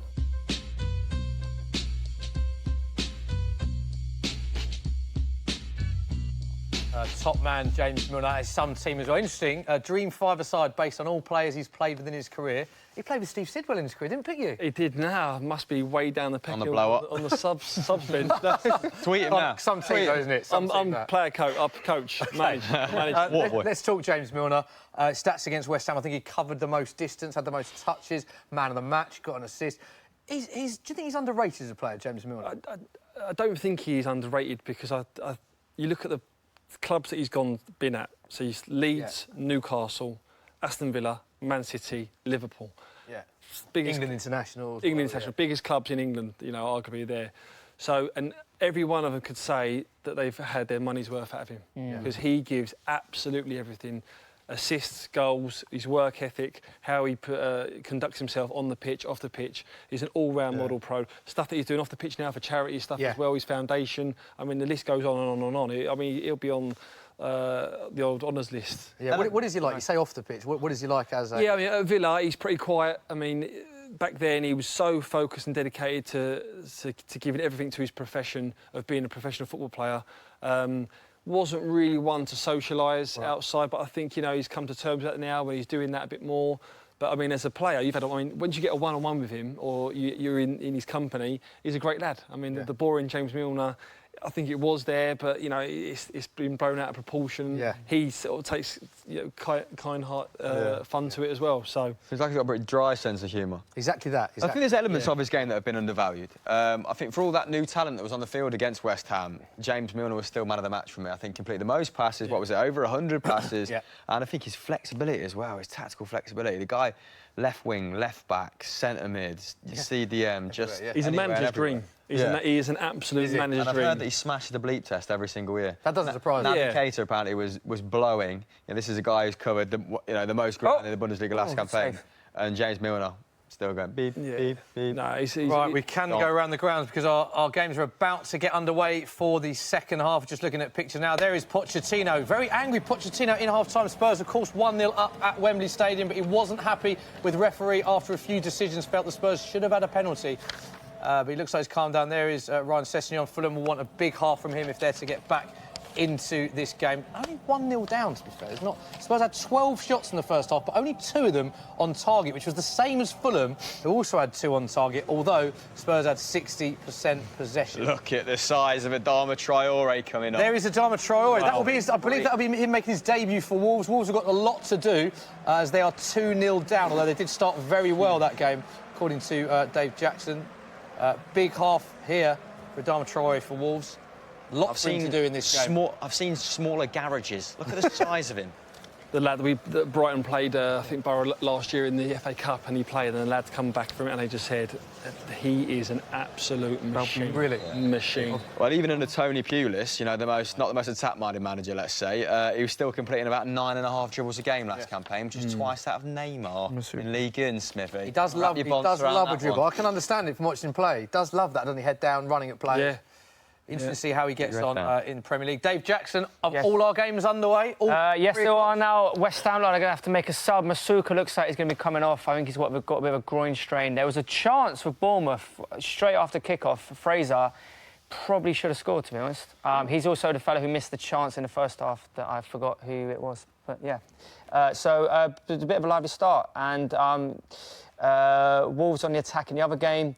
And it's about even Stevens in the Everton-Southampton game, even though Everton are winning 2-0.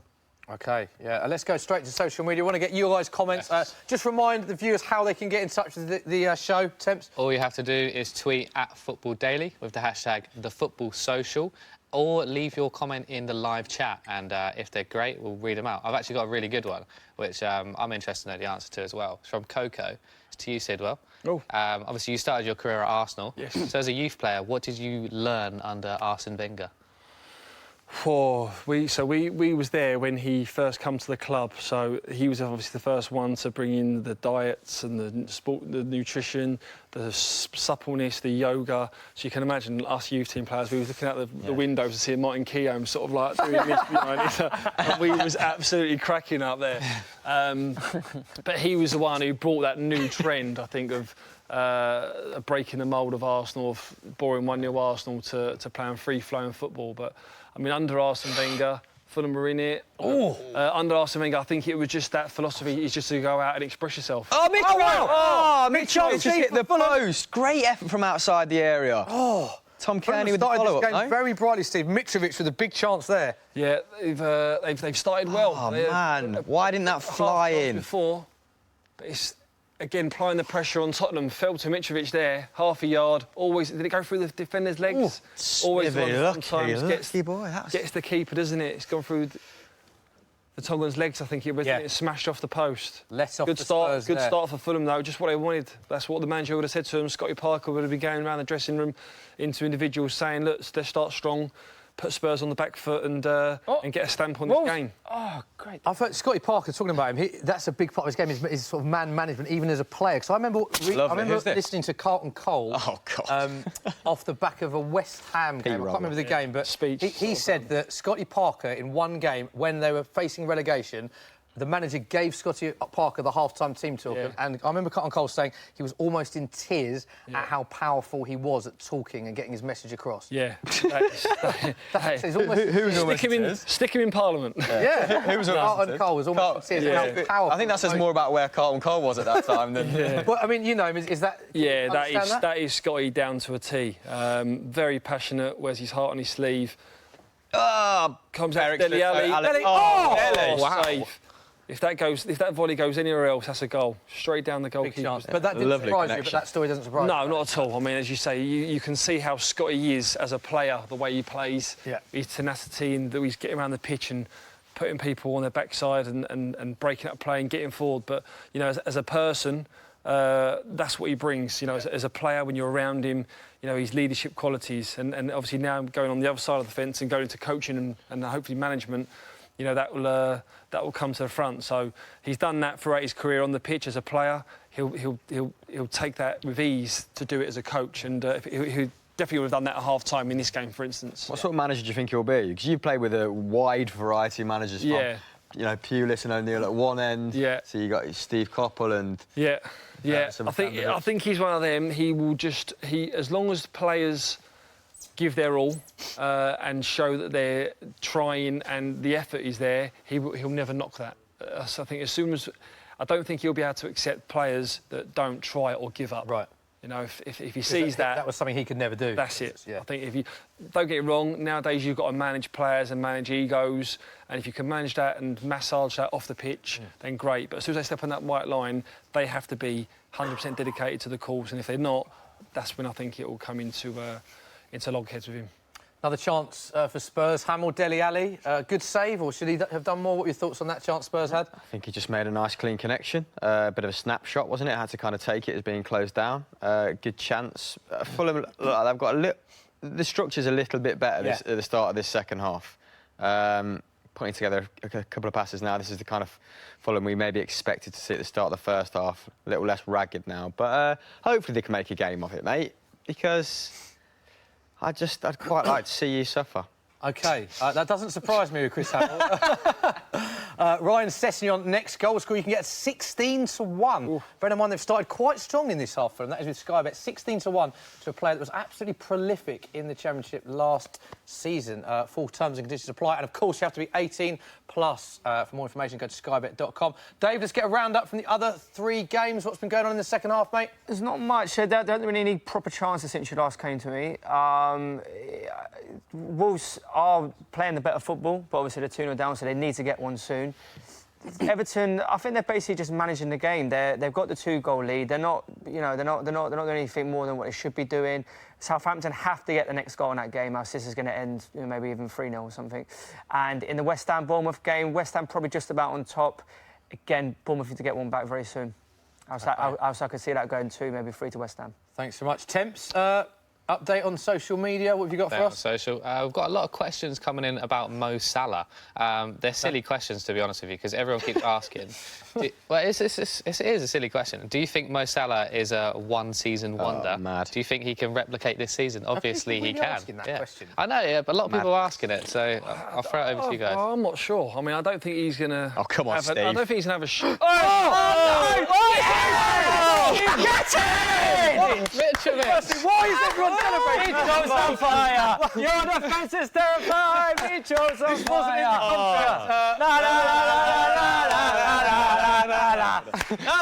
Fulham have scored, in case you haven't worked out. Steve, talk us through it. I'm going to see Get on the accumulator. Fulham have started on the front foot, haven't they, this second? So there's a wrap. I've got to say, what a ball there from the left-hand side. Sessegnon, is he offside? I think he goes to score, obviously. It's on his weaker Is foot, he his right. offside? Is he trying to square that back? By the way, he scored with a header whilst he sat down, Mitrovic. Oh, if it's offside now, Smithy's had the last laugh, hasn't he? He's not offside. I'm clutching at straws here, to be fair. There's no VAR. Impressive finish, considering he's actually sat down, Mitrovic, at this point. Yeah, not the most nimble fella, is he? He's a bit of a lump. I've got to say though, Fulham, you know, they've come out, they've put their stamp on the game, they've played football. I mean, the first half they couldn't even complete more than 2 or 3 passes, but this time they've got their footballing going. They're moving Spurs around, but what a ball on the left-hand side! Great finish. How have game on? Caught so cold here? What's happened? 3 in 3. I was going to say, as great as goal! That was goal Southampton. 4 defensively from Spurs. Goal in one of the other games. Dave Jackson. Yes, it was a corner ball flinged in. Danny Ings has popped up. It was about 2-3 yards out. You know, don't get me wrong, pretty easy finish, but he still had to finish it. As I said that Southampton probably need to get the next goal, and they have. So they're very much game on in that one. Danny Ings. Goal. Do you want Danny Ings. Well, thank you very much, Dave. Danny Ings. I think that's a shrewd. That was very from the stadium as well, Dave. I like the intonation at the end. Back to you. Back to you. It's a real shrewd buy, from Southampton, getting Danny Ings. Good player. Obviously, very unlucky with his injuries up at Liverpool. But a good finisher and a good player. And he's been fit for a long time now, actually. Like, he was fit for the last 6 months of the season, so... And Might be a penalty. Southampton No, needed a goal scorer, no penalty there. They did need a goal scorer. They've got a lot of players in that position, but if you look at the stats on the back end of last season, Charlie Austin not scored in his last 8 appearances. Gabbiadini scored just 2 in his last 25 appearances, and Shane Long scored just 2 goals in 55 appearances. Is the guy that signed from Monaco as well? So they needed a goal scorer. And I've not seen him play since Mark Hughes got there, actually. But yeah. Interesting point, that. But that's where obviously where they lacked. You need goals to win games. And that's where they lacked in Southampton last season. That is what they needed. They brought Danny Ings in, and he has scored his first goal for Southampton. Big goal that is for Danny. So we have actually given. I know Mark Hughes has brought you to 2 different clubs, and we actually give. To be honest, we give Mark Hughes a little bit of grief on our channel in that we didn't think he was deserving of a job like Southampton, and it seemed like they've kind of gradually regressed since having Koeman, since they had Pochettino. What do you make of him as manager? Do you think he's going to progress Southampton? Because they were in a dogfight last season. Yeah. Right? I mean, I see 2 different sides to sort of Mark Hughes. When I was at Fulham, I was playing every week. So when you're playing, you have a different relationship with the manager. At Stoke, when I wasn't playing, again, you have a different relationship. Yeah. So what I would say is that his man management isn't great, the way he's with players. Abrasive bit.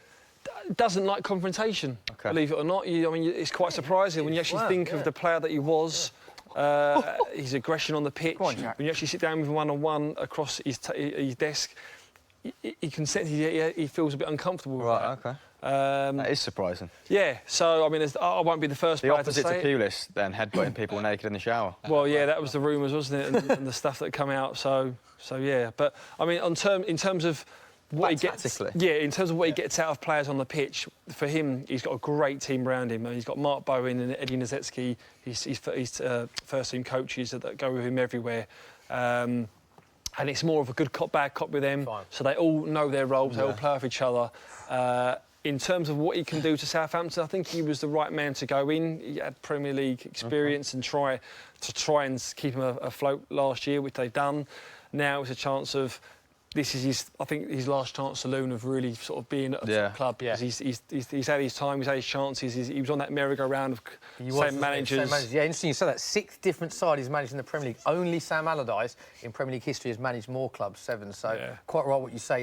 He's on that merry-go-round. I think he seems to take a club to a certain level and hit a bit of a glass ceiling. Because oddly enough, he's not done a bad job at any of them. But like Stoke were regressing. He had 1 good season with Fulham, right? Blackburn. Yeah. I think you look at the spell that he had with Man City. I think he was where he had the best players there, and he done well. I think he was a little bit unlucky because I think they knew, or they probably were saying what you're saying there is that could he take him to that next level? They already got. Was it Mancini in before? Yeah, I think it's like 6 games into the second season, wasn't it? And they started well as well. So. But yeah, I mean, he's at a club now at Southampton. You know, he was a player there before. So can he take him to the next level? We'll see. What a pass that is from Harry Kane, by the way. Unbelievable cross. Oh, is he still playing? Spurs on the incredible pass there, but the danger has been cleared. And Fulham are actually playing quite well. I'm a bit worried about this. Second half. This fixture that looked fairly comfortable in the first half. Fulham have. Fulham are certainly improving, and Mitrovic to score a brace was 11-2. It's now 13-2 with Sky Bet. So interesting odds there that you can see on the screen. Shane Long been brought on. Yes, Steve's former teammate Shane Long has come on for Charlie Austin. And in the West Ham game, there's been some tackles flying in. That's it. Jack Wilshere he's almost like floored someone there, but you know the ball was there to be won, so fair play to him. That's what the West Ham fans want to see. Yeah, I mean they'll love that. They'll love that. They're West Ham fans, won't they? Fulham still playing out. No change to their philosophy. Not gone direct. I mean, she's just whacked it as soon as I said that. Brilliant. Literally couldn't have disagreed with you more. Whatever you said. Whacked it out of play as well. Brilliant. Completely contradicted to what I said. Steve. I'm out. Interesting Mitrovic there. We can see on our screen recent goal scored in all of his 3 games against Spurs. Great, brilliant. Just saves it for Tottenham Hotspur by the sounds of it. Let's go back to social media. Temps, what you got? We've got a comment from Mo Sharif who says, how will KDB's injury affect Manchester City? So he's obviously been confirmed to be out for 3 months now with a knee injury. At least 3 months, How can I mean, Bournemouth goal! Oh. Dave Jackson. My draw's come in. Callum Wilson's here. I feel like West Ham went to sleep a little bit there. Ball was played through, run on. It didn't even take a touch. First time, boom. I like Wilson. Have we just replay, Dave? Picks up on the halfway line, look. Oh, that was a bit of a guess to us.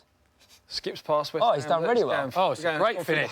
He's beat about a lovely 3 finish. kind of players, and he's slotted it home. That is a great goal. Can we just go back to our ACCA at the moment? 150 to 1, and it's looking pretty good. Yeah, One result off. You know what? It's not a looking bad pretty stat. solid. Our accumulator is looking that's a pretty great good. goal We'll for update Wilson, that that to you is. when we have it. Really Our awful, accumulator isn't awful looking defending. too bad. They were laughing at your Comments if prediction. you I know, guys- mate. What's going on? Let us know Look how at you're it. getting on with them. Pochettino, incidentally, has an unbelievable record against newly promoted side. He's never lost for Tottenham in 24 Premier League games against newly promoted sides, winning 22 of those 24. And Spurs have won 8 of the last 9 Premier League meetings against Fulham. But that goal changes everything. Good, isn't there, recently, Spurs? Kane to score third goal was 11-4. It's now 3-1 with Sky Bet. Dave Jackson, can you see Harry Kane breaking his August hoodoo? I hope not, but I've just actually rewatched the Callum Wilson guy. It's such bad defending from West Ham. Awful. Like, he's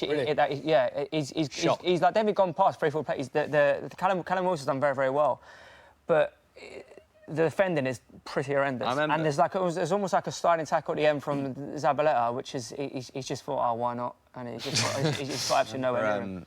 Pellegrini coming in and get into Manchester City, and Vincent Kompany and Di Michele's both saying that his defensive system is very unforgiving on the back forwards. Really? He asked them to play really high. Yeah. One of the centre-backs has to go, and it does open them up to looking pretty stupid. And I think, West Ham might concede a fair amount of goals this season, but I think they're going to be more entertaining to watch as a result, right?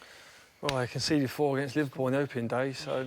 But Liverpool have whacked them 4-0 in the last 4 games. That's mental, isn't it? Yeah. I think they also lost their 16 first game of last season 4-0 to Man United, I believe, as well. They don't tend to start great. I mean, a lot of West Ham fans were quite excited. They've been in transition for about 20 years, haven't they? Exactly. Do you know what? I was just about to say, a lot of West Ham fans every summer get very excited about new signings, but there seems to be even more optimism this summer because they've spent so much and with the manager, but not a great start. No, and they need to integrate very quickly, don't they? Because as we know, the West Ham fans can be very unforgiving. Yes. So, I mean, as you see there with Jack Wilshere, getting into tackles, yes, they'll love that. That will go a long way with him. But if he doesn't see a few more doing that or pulling their weight, then they'll definitely be on their back. Who was the one fan base you really connected with? Because you did adopt the name Ginger and Iniesta for a while, didn't you? Yeah, at Fulham, that was a funny... I don't know what to say about that. I don't even know where they got that from. I think they was watching the wrong player. That's brilliant. Yeah, no, the Fulham fans were great. I mean, I think I've been fortunate enough that every club that I've been at, So good. I've got on well with the fans. I think just because, again, the fact that if they see that you're trying and giving your all, then they can never fault you. Yes, you might have the odd off day and bad day at the office, but as long as you're trying, that's all they can ask for. Still around nice fan bases. Reading, Fulham. I've seen Reading fans like really sort of idolising you and.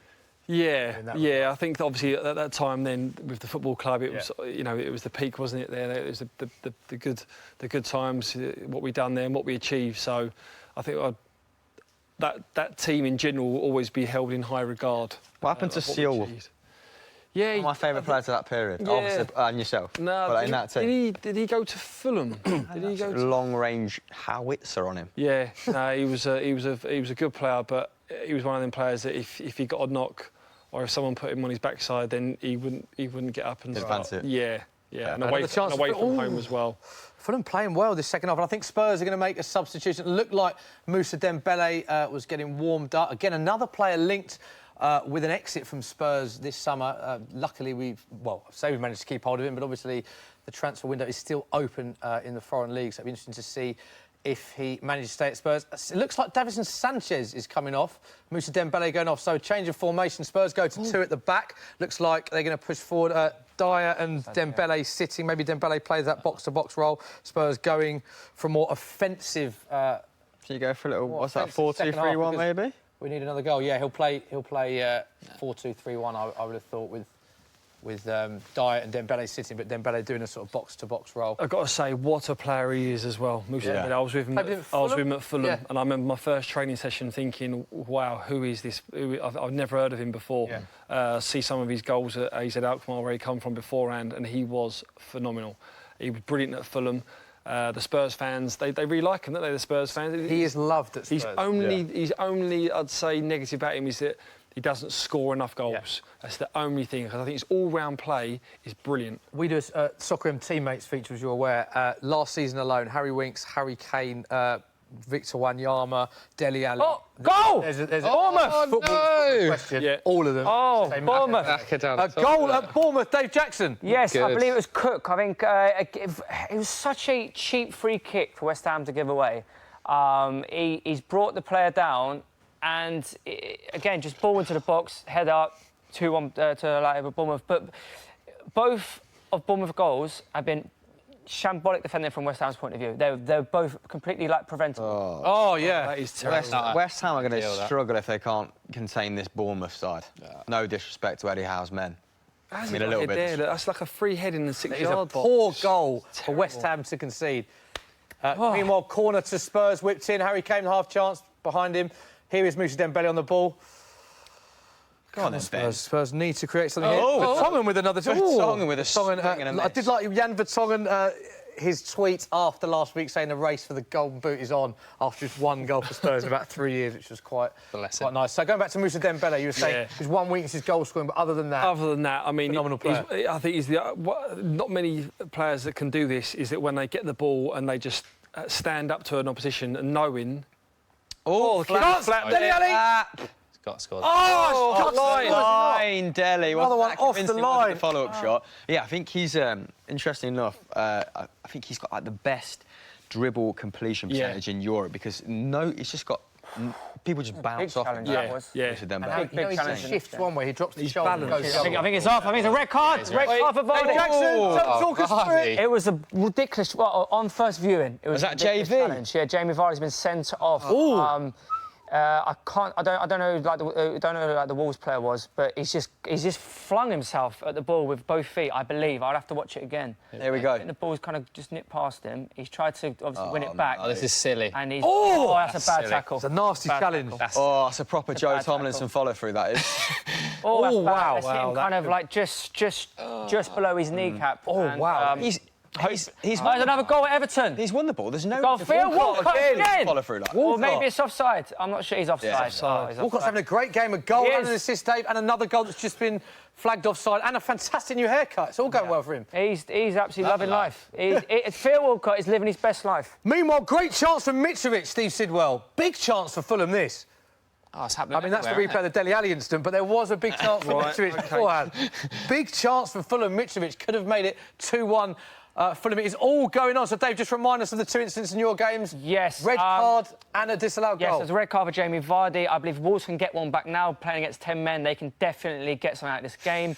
Yes, and Phil Walcott had a goal rightly ruled offside, but he's having a great game, to be fair to him. That is the Mitrovic chance, Steve, which we're just seeing to the left of us now. And it's gone again. Big chance for Fulham, that. Could have made it 2-1. Why is Jamie Vardy doing that at 2-0 up? Yeah. Absolutely no need. And what's that? That's going to be violent conduct, isn't it? Is that 3-match ban? Yeah, it's straight straight Is up. that frustration from him? I don't know how his game's gone today. Is it just not been the... Well, they're 2-0 up. You think that he'd be... To be fair, do you see, like Leicester haven't played well today. Are they not? But again, they're 2-0 up, so it's coming up like ridiculous decision. This became a bit of a hallmark of Leicester at the King Power under Puel at the tail end of last season, like not playing well, grinding out results. Like, he's this possession-based Again, coach. play from Everton here. If he scores. Oh, Theo. But it's just not happening. A lot of people thought Puel might go at the end of the He's season. having a worldie. But I suppose Sorry, it's a Hamill, decent I'm result just, against a decent Wolves side. So frustrated at these first chances that we keep carving out. A lot of half chances. Steve, interesting to say that Eriksen's taken... We've seen Trippier's taken some of the set pieces, but Eriksen's on a lot of the free kicks and corners. Are you surprised not to see Trippier on more of them, considering how good he was from set pieces in the World Cup? Come on, Ben. Yeah, just going to get this cross out the way. Great ball in. Chance! Hey, Once again, it's a half chance for Spurs. Harry Kane, I hate to say it, pretty non-existent so far in this match. Not had his best game. Quiet. Is he fit?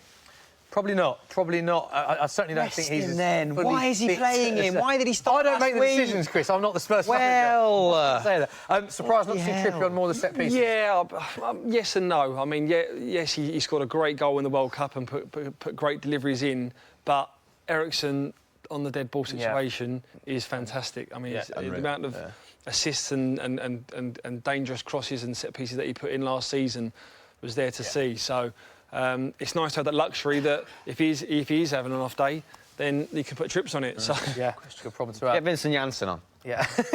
Bring Soldado back. Soldado, what a great player he was technically, not the best. Oh, One of the back here we go, back Big post. chance now, Back Dele Alli. post then, Dele. Dele crosses it through. Harry Kane, Eriksen. Nice. Oh, Nice. That was nice behind him. That was unlucky. That was unfortunate. Spurs seem to be having all the... I'd love to see the possession stat because it is all Tottenham on the ball this half. But Fulham do look threatening as well. Davis whips the ball in. Very comfortable with the keeper. Oh, my God. This Fulham keeper, is it What has your Fabry? man done there? Sorry. Fabry, yes. Fabricio. Yeah, I mean... Haven't they just signed Not him? having Yeah, they've The just kid from signed him. Sevilla Yeah, it was better. as well, I mean, they signed 48 hours ago. Sergio Enrique. He's different from this guy. Yeah, so Fabry started the first game last week. The other keeper that they signed, Enrique's 48 a good hours before. goalkeeper. Yeah, I mean, Bettinelli's been seriously binned, which is surprising because Really? obviously he played every game from last season and done well. But I mean, That's he's a vote of no confidence, isn't it? No. Signing 2 goalkeepers. exactly, yeah. But I mean, from what I've seen of him this afternoon, doesn't really come and claim. He didn't cover himself in glory there. No. Not. But I mean, even on that cross earlier where he sort of fumbled it out to Dele Alli, where he just Yeah. put it on the goal and it got cleared off the line. So Spurs playing a lot better with Dembele on the pitch, though. You can see they're creating a lot of chances. But interesting that he has only 1 goal and 1 assist in the last 2 seasons, which goes back to what you're saying. That's the area of his game. If we were critiquing it, if we're being very harsh, that's the area that he needs to You could look improve. at some other statistics, though, couldn't you? Like, second assists, like how much he presses. Like, I don't. It is harsh to judge him just on goals and assists. Yeah. I think if you want to be that all-round player, you do need to add goals to. I think with more so, he's got the luxury of having a Dyer next to him that he knows that can hold the fort while he's sort of going up there. But it just seems though he doesn't have that knack of wanting to go that extra yard, or when his lungs burn, that he just he's really willing to go the extra sort of yard, I suppose. I suppose he's playing with Eriksen, who's 10 goals, 10 assists last season, or something stupid like that. So Fantastic. less pressure on him to come up with the good. In terms of sort of creating attacks and dribbling and committing opposition to himself to attract 2 or 3 players around him, then release the ball, then it opens up spaces for other players. Yeah, Spurs getting a lot of the ball now. Another cross whipped in. Harry Kane! Oh, no! Big chance for Harry Kane! September, October, November, December, or any other month, that hits the back of the net. But of course, it's in August. And what happened? It hit the woodwork. Interesting, Kane just 1 shot before that and has had the fewest touches of any Spurs player on the pitch today. But he very nearly made it 2-1. Oh, the hoodoo continues, mate. That was so unfortunate. Does continue. Good incredible. Chance. Great ball in. He done everything right as well, Harry Kane. Got a good connection on it. Right. No coincidence you've kind of resumed control following Dembele coming on the pitch, right? I don't know what happens to Sanchez. That'd be a big blow if it's a here we go. Got chance for Kane. Oh, lovely feed from Kane. Yeah, Kane has actually played well. Harry! Not scored that goal. Lucas Moura again looking very lively. Instantly, he's had a hand in 6 goals in his 7 starts in all competitions since joining Tottenham. 2 goals, 4 assists. Goes back to my point earlier on that Lucas Moura has had a good start to his Tottenham career. Just hasn't played as many games as he would have liked to. Free kick here for Spurs. Interesting to see who's over this, as we just said. We were just talking, wasn't we? Oh, mate. I've not watched a whole lot. I didn't watch a whole lot of Fulham last season, but I'm led to believe Tim Ream is the most composed defender in that back line. Are they missing him? Because that was wild from whoever that was. They're missing him. Alfie Mawson as well, that signed. So they're a bit light on numbers in defence, so they're going to be desperate to get them back as quick as possible. But they have looked a little bit disjointed, Fulham, in defensive modes last week and this week. So if they're going to want to survive in this league, they can't just rely on scoring goals. They have to stop them shipping in as well. Another substitution for Tottenham. Eric Lamela is back. He just came on for, I believe, Eric Dyer. Interesting, very attacking. 2 substitutions from Mauricio Pochettino so far. Davison Sanchez, defender off. Moussa Dembele, midfielder off. Annie is taken off a DM. Eric Dyer to bring on Eric Lamela, going very attacking. This isn't defensive from Fulham either. It's Stefan No, it's not. Good point. Another sub for Fulham. Very forward-thinking midfielder. Yeah. So it's interesting. It's been a good game, this, isn't it? Yes, I mean, fair play to both managers. You said the subs that they've made, Dembele's come on. Obviously now Johansson's come on. He's a very robust player, isn't he? They're going to miss Kenny's precision passing, but what they're going to get is they're going to get a lung-bursting effort from Johansson up and down the pitch. Yeah, and he chipped in with a fair amount of contributed to a fair amount of goals last season, Johansson as well. Interestingly, both Trippier and Eriksen are over it. Eriksen to score the third goal is at 9-1 with Sky, but he's standing over a free kick now. So if you want to get Eriksen as scoring of the third goal, 9-1, get on that very quickly with Sky, but you have to be 18 plus. Full terms and conditions apply. Looks like Trippier. I feel like this is too far out. Chance. Oh my God! What's the commentator? Trippier. What? Can I just say, Steve, we made the point earlier. I asked you why What a free kick. not taking free kicks. That's why I asked the question, because when he does take free kicks, that is the result. Hold on. Has the keeper got a little bit to answer for here? I don't want to take it away from. You were at the game. You were at the England game when he scored that famous free kick. Is this even better? There's no keeping that out. I was literally going to say no keeping that out. Similar sort of position to what the World Cup was. Absolute and he reversed it. The keeper's got no chance. Absolutely no chance. Literally, what a goal. The words, "this is too far out," just left my mouth as that was nestling into the bottom corner. Where does this come from? Kieran Trippier. That was about 35 yards. The talking point was about who should be taking it, and we did ask, why is Kieran Trippier not taking a free kick? First free kick, he's shot at goal, back of the net. Spurs lead Fulham 2-1. Dave Jackson is letting our accumulator down badly. Absolutely fuming. Reaction from social media, Temps, what are people saying? I haven't actually had a look. I was just enjoying that free kick then. But brilliant. Yeah, what a free kick. Wow. We actually got cut off on our last question about KDB's injury. So we owe it to Mo to answer this question. Sorry, Mo. Should we pick up there? Mo. Let's pick it up. KDB's injury. What do you think, Steve? No, I think obviously you're going to miss his quality. Don't get me wrong, he's one of the standout players, wasn't he? If not the standout player, along with Salah last year. But I think it just opens a door for other players. I'd love to see Phil Foden get a chance. Yeah. What I've seen from him is just extraordinary. Yeah. You know, he's a real good talent, and I hope that he gets a chance, because I think if he gets a chance, he will definitely take it. I mean, David Silva's still got to come back. Bernardo Silva obviously played that first game. Yeah. So their depth isn't really in question, is it? But KDB, great thing about KDB is he can play at 10, he can play at 6, 8, and he'll just do a job anywhere for Man City on the pitch. And he actually did get a little bit more reserved towards the tail end of last season, and that enabled David Silva to push up. He started creating more chances in and around the box. Yes, like you said, they've got... This could give rise to someone like Foden. Yeah, listen, they'll miss his quality, and don't get it wrong, there might be the goals and assists that they're going to miss as well, but what they have got is that they've got players there that can step in, but more importantly, they've got a manager or a head coach or whatever it is called now in Pep Guardiola that can tinker around with a system and get the best out of it. Bayern, he lost Ribery all the time, Robin all the time, he was using Martinez. The amount of injuries the guy had at Bayern Munich and still found a way to win impressively was, what makes him the top dog. Right, well, we'll go back to Dave Jackson. Dave, a lot of players scoring against their sort of favourite clubs. Mitrovic scored 3 in all of his 3 games versus Spurs. Callum Wilson scored 5 goals in 5 league appearances versus West Ham. Interestingly, Vardy... Go on then, Ryan. ...hard in 3 years. What else is going on in your other 3 o'clock games? There's not much, to be honest. Lucas Perez has just come on for West Ham. He's obviously the new signing from Arsenal. The Wolves are still 2-0 down. They really do need to get a goal back very, very soon in order to get anything out of that game. Chance for Spurs, Harry Kane! Harry! Harry Kane has scored his first ever goal in August. Let us know in the comment section if you had Harry Kane as next goal scorer with Sky Bet. Harry Kane scored his first ever goal in August. Spurs lead 3-1. Steve, talk us through this goal. I mean, what we said, you know, he's been in and out of the game, hasn't he? He's glowing. He's glowing. But listen, you've got to say hats off to Harry Kane, because he's been flickering in and out of the game, hasn't he? But when it gets to these situations here, look how cool, calm and composed he is. That on his left foot, chops it back on his right and just guides that into the far post. Fair play, Harry Kane. What a substitution as well, Lamela. Yeah. Has to be pointed out, direct. 2 substitutions. Moussa Dembele's come on. Spurs have had a lot more of the ball since Moussa Dembele's come onto the field. Lamela's come on as well, and he's just got the assist. 2 great substitutions from Mauricio Pochettino. What a weapon to have when the other team's tiring, someone like Lamela. Great weapon. Brilliant. Dave, seen a goal at Spurs? Any other goals? Any other talking points? No, there's been nothing. Spurs are 3-1 up, pretty much. It's all right, mate. It's all right. No, there hasn't really been... Dan Ings has got a new shirt after his other one was kicked to shreds by Jordan Pickford. He's got a lovely mark on his back there. That's pretty much all I've got to report on, to be honest. Wolves, how Wolves getting on? Obviously, they're not playing particularly great. They're really not playing particularly great. They haven't actually created anything since Jamie Vardy's gone off, to be honest. They're not making the most of that extra man advantage, and I think Leicester probably win this. you know. I was just prepping myself for the Trippier stuff, and then that happens. There's loads of tweets from Tottenham fans, only Tottenham fans.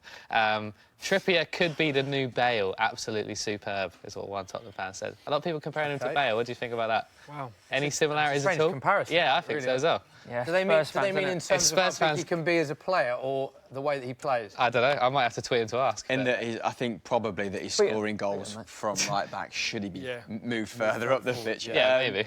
No, I think his skill set's a lot more limited than Bale's ever was. That is the role now, isn't it, of the fullback now, especially the way Spurs play with their fullbacks really high and wide. I mean, we've seen how many crosses Trippier's put in this game on its own. I mean, and the majority of them have been in and around the 18-yard box or even towards the byline. So it shows you how far he's getting forward. But yeah, I mean, he's playing at the moment with the confidence that he can go on and score goals, create goals, and do his defensive duties as well. Yeah, I have to say, for me, he has been one of Spurs' standout players, big contender for man of the match. He has had a great game, but I think comparing to Bale is not quite sure. Probably. Yeah, no, I'm not convinced. Any other questions? He's in his prime now as well, right? Trippy, what's he, 27? He is in his prime, yeah. Bale was doing this in his early 20s, wasn't it? I think this is probably his ceiling. That might sound harsh, but... We have a question from SS. You'll either love this or hate this, Chris. Fair play. Should Brendan Rodgers return to the Premier League? God, blimey. Well, he's certainly not happy at the summer that Celtic have just had, and we've just crashed out to AEK Athens in the Champions League qualifiers. So, and we've just signed another loanee from Manchester City, so not a lot to shout about this summer, really. We're in a weaker position than we were last year. Listen, he seems, other than that, seems very happy at the club. I think he's very capable and could get a job inside the top 6, top 8. Oh, Spurs, nearly in again there. I don't want to see him go. I don't know where you think he ranks in sort of the pantheon of current Premier League managers, but maybe shed a little bit more light on. Yeah, I mean, I've worked with Brendan. I mean, he was at Reading when I was there. He was doing the academy, applying his trade there, and obviously when I went to Chelsea, he was doing the reserve team, or under 23s as it's called, there. So. And did he impress you in Yeah, no, Joe. What he's very much of the mould of Mourinho. He took a lot from working underneath him onto his own career. And he's done well. You know, he's a good young manager. I think he's destined to come back to the Premier League at some way. When it will be, I don't know. One thing I know about him is that he's a fighter. With the stuff that's going on at the moment, with obviously Celtic and Steven Gerrard at Rangers and the competition there now, that will get him going. Bring the best out of him, He thrives on that competition. So I can see him doing well again. Obviously with Celtic, because obviously they've got the strongest squads, haven't they, out there and stuff like that. So he'll be wanting to win the league or cups again. But to come back into the Premier League, I think he can do it. He was unlucky with Liverpool. I think that's. I mean, he was in the shortlist for Arsenal, rightly so. I don't think he was necessarily the best man for the job. Yeah. And I don't think the fans would have suggested that Unai Emery was the best man for the job either. So a little bit, an odd summer in terms of managerial recruitment from Arsenal. Missed out on Thomas Tuchel before. I think he'd have been better. But I think Rodgers will have to come back at maybe an Everton or a Southampton or that sort of maybe Europa League level. Yeah. And then build his way back up to one of the top 4, I imagine. Yeah. But I obviously, think he's an absolute god. You want him to stay at So stay, Brendan. Fuming. We've got another question as well. It's from AZR. It's talking about VAR not being used in the Premier League this season. Oh, do we need it for next season or as soon as possible, really? What do you think? VAR was a big talking point at the World Cup, wasn't it? And it really did split opinion. What are your thoughts on VAR, Steve? Because I thought there's a lot of good came out for the World Cup. There's a lot of excitement you get from VAR as well. Yeah, I'm still not. Chance! Another chance for Spurs. It's all Tottenham at Wembley. Tell you what, Kane, with probably an easier chance than his goal, actually, but it's saved and the score remains 3-1. Lamella, once again, looks very sharp, involved in the build-up. All comes across from Davis, I believe. And Kane is, 7 yards out, straight to the keeper, first time. I mean, regarding VAR, it's like I'm not 100% convinced, because when it was all brought out, it was meant to be, it was going to basically clear all the confusion. It was going to be black or white. Clear and concise. But it still really hasn't. Yes, it has. It's done a job to an extent, but it's not made it, the be all and end all that it was meant to be. So I think there's still a little bit of tinkering around. I think it should come into the Premier League. I think they should. I love it. I think they should bring it in. I like it. Yeah, add to the excitement. That's what the Premier League's all about. Yeah. bring it in, see how it goes. It could be used as a trial period, and they can get rid of it. Using it in La Liga, aren't they? Using it in Serie A. They used it in the Copa del Rey final. Copa del Rey? The Spanish Super Cup against Barcelona and Sevilla. Chance for Spurs. Oh! Dele Alli on the edge of the box. This is getting annoying. Half chance for Tottenham here. Is he going to shoot? Oh! They are absolutely battering Fulham. Spurs are all over Fulham, and I've got to say, Lamela has been brilliant since coming on as a sub. Ben Davies does like that strike from distance play, does it a lot? They've not really had an answer for Lamela. He's cutting them. Lamela has been superb. And look at that line from Fulham. Yeah. This is what I was saying earlier. This is what worries me, and this is what will worry me this year with Fulham. Where's the right back? When they get out of the game, I mean, it's 3-1 at the minute. If they get another goal, they're back in the game. But they can't afford to start losing 2 or 3 goals and then trying to. Spurs look like the more likely team to score another one here, don't they? Oh, 100%. I mean, they've had 3 great chances there, so to make it 4. So. Never in doubt, Smithy. Never in doubt, Chris. Let's have a little update from the Premier League. So Everton lead Southampton 2-1. Theo Walcott and Richarlison with the goals. Walcott with a goal and an assist. Walcott also having another goal disallowed. Danny Ings with his first goal for Southampton. That game is very well poised. Wolves started very well, hit the crossbar twice, but Leicester find themselves 2-0 up through a Matt Doherty own goal and James Maddison, who's impressed since joining Leicester. Jamie Vardy sent off, 3rd red card in 3 years for Jamie Vardy. Spurs 3-1 up against Fulham, as we said. Lucas Moura with a fantastic goal. Alexander Mitrovic, 3rd goal in 3 games against Spurs. Kieran Trippier and Harry Kane with his first ever goal in August. The other game is West Ham 1, Bournemouth 2. Arnautovic taking the lead for West Ham. Callum Wilson and Steve Cook on the score sheet for Bournemouth. So very bad start for West Ham, following on from a 4-0 defeat at Liverpool. Actually, Chambers. Not a great start for West Ham. Sorry, mate. I was actually having an internal monologue there. It's actually Chambers that's been a little bit suspect, I think, in this game. I mean, it looks like, is that Schürrle coming on for Fulham? Yeah, looks like. Is your mate Scotty Parker giving him a few last words? Oh, he's staring at someone. Look at the glare. Isn't he? Look at the glare on him there. Look, he's not happy. I think he wants to get a pair of boots on and get out there. What I want you to do, Schürrle, is... Good signing, Andre Schürrle for Fulham. Yeah. He is a good signing. He could be classed as one of them luxury players that, you know, the work rate, is he going to be... I have my doubts. Yeah, this is what I mean. Do you? I think he's only started about... I think it was 8 2 years ago, 11 last year. The Dortmund fans don't particularly like him. His output wasn't bad last season. I think... I think it was a goal, maybe 4 assists or something like that, but not the player he was at Chelsea. Injuries robbed him of a little bit of pace. And I think a 2-year loan deal was a bit weird. Having said that, a 2-year loan deal on a free for a player of that calibre for a team like Fulham, no disrespect, is a good name to get. Yeah, oh, that's not a bad point, yeah. It reminds me a little bit of when Brian Ruiz was at Fulham. Just, you know, it was a great player, you know, technically great player, but just couldn't get to grips sometimes with the Premier League, and the games did pass him by, and he was just classed as sometimes as a luxury player that wasn't justified a starting 11 place. So hopefully Schürrle doesn't fall into that category and he can get a goal early doors. Forgive me for my lack of assuredness, but were you in the squad for the run to the UEFA Cup final? No, I went the season after. Yeah. Oh, the season after that game. That was. I remember Brian Rees just being pretty influential in the Europa League. That was where he kind of. Wasn't it? No, he wasn't in that either, to be fair. So all right, I've had a think. Steve has just killed Chris Hamill there with that. Nah, fair play.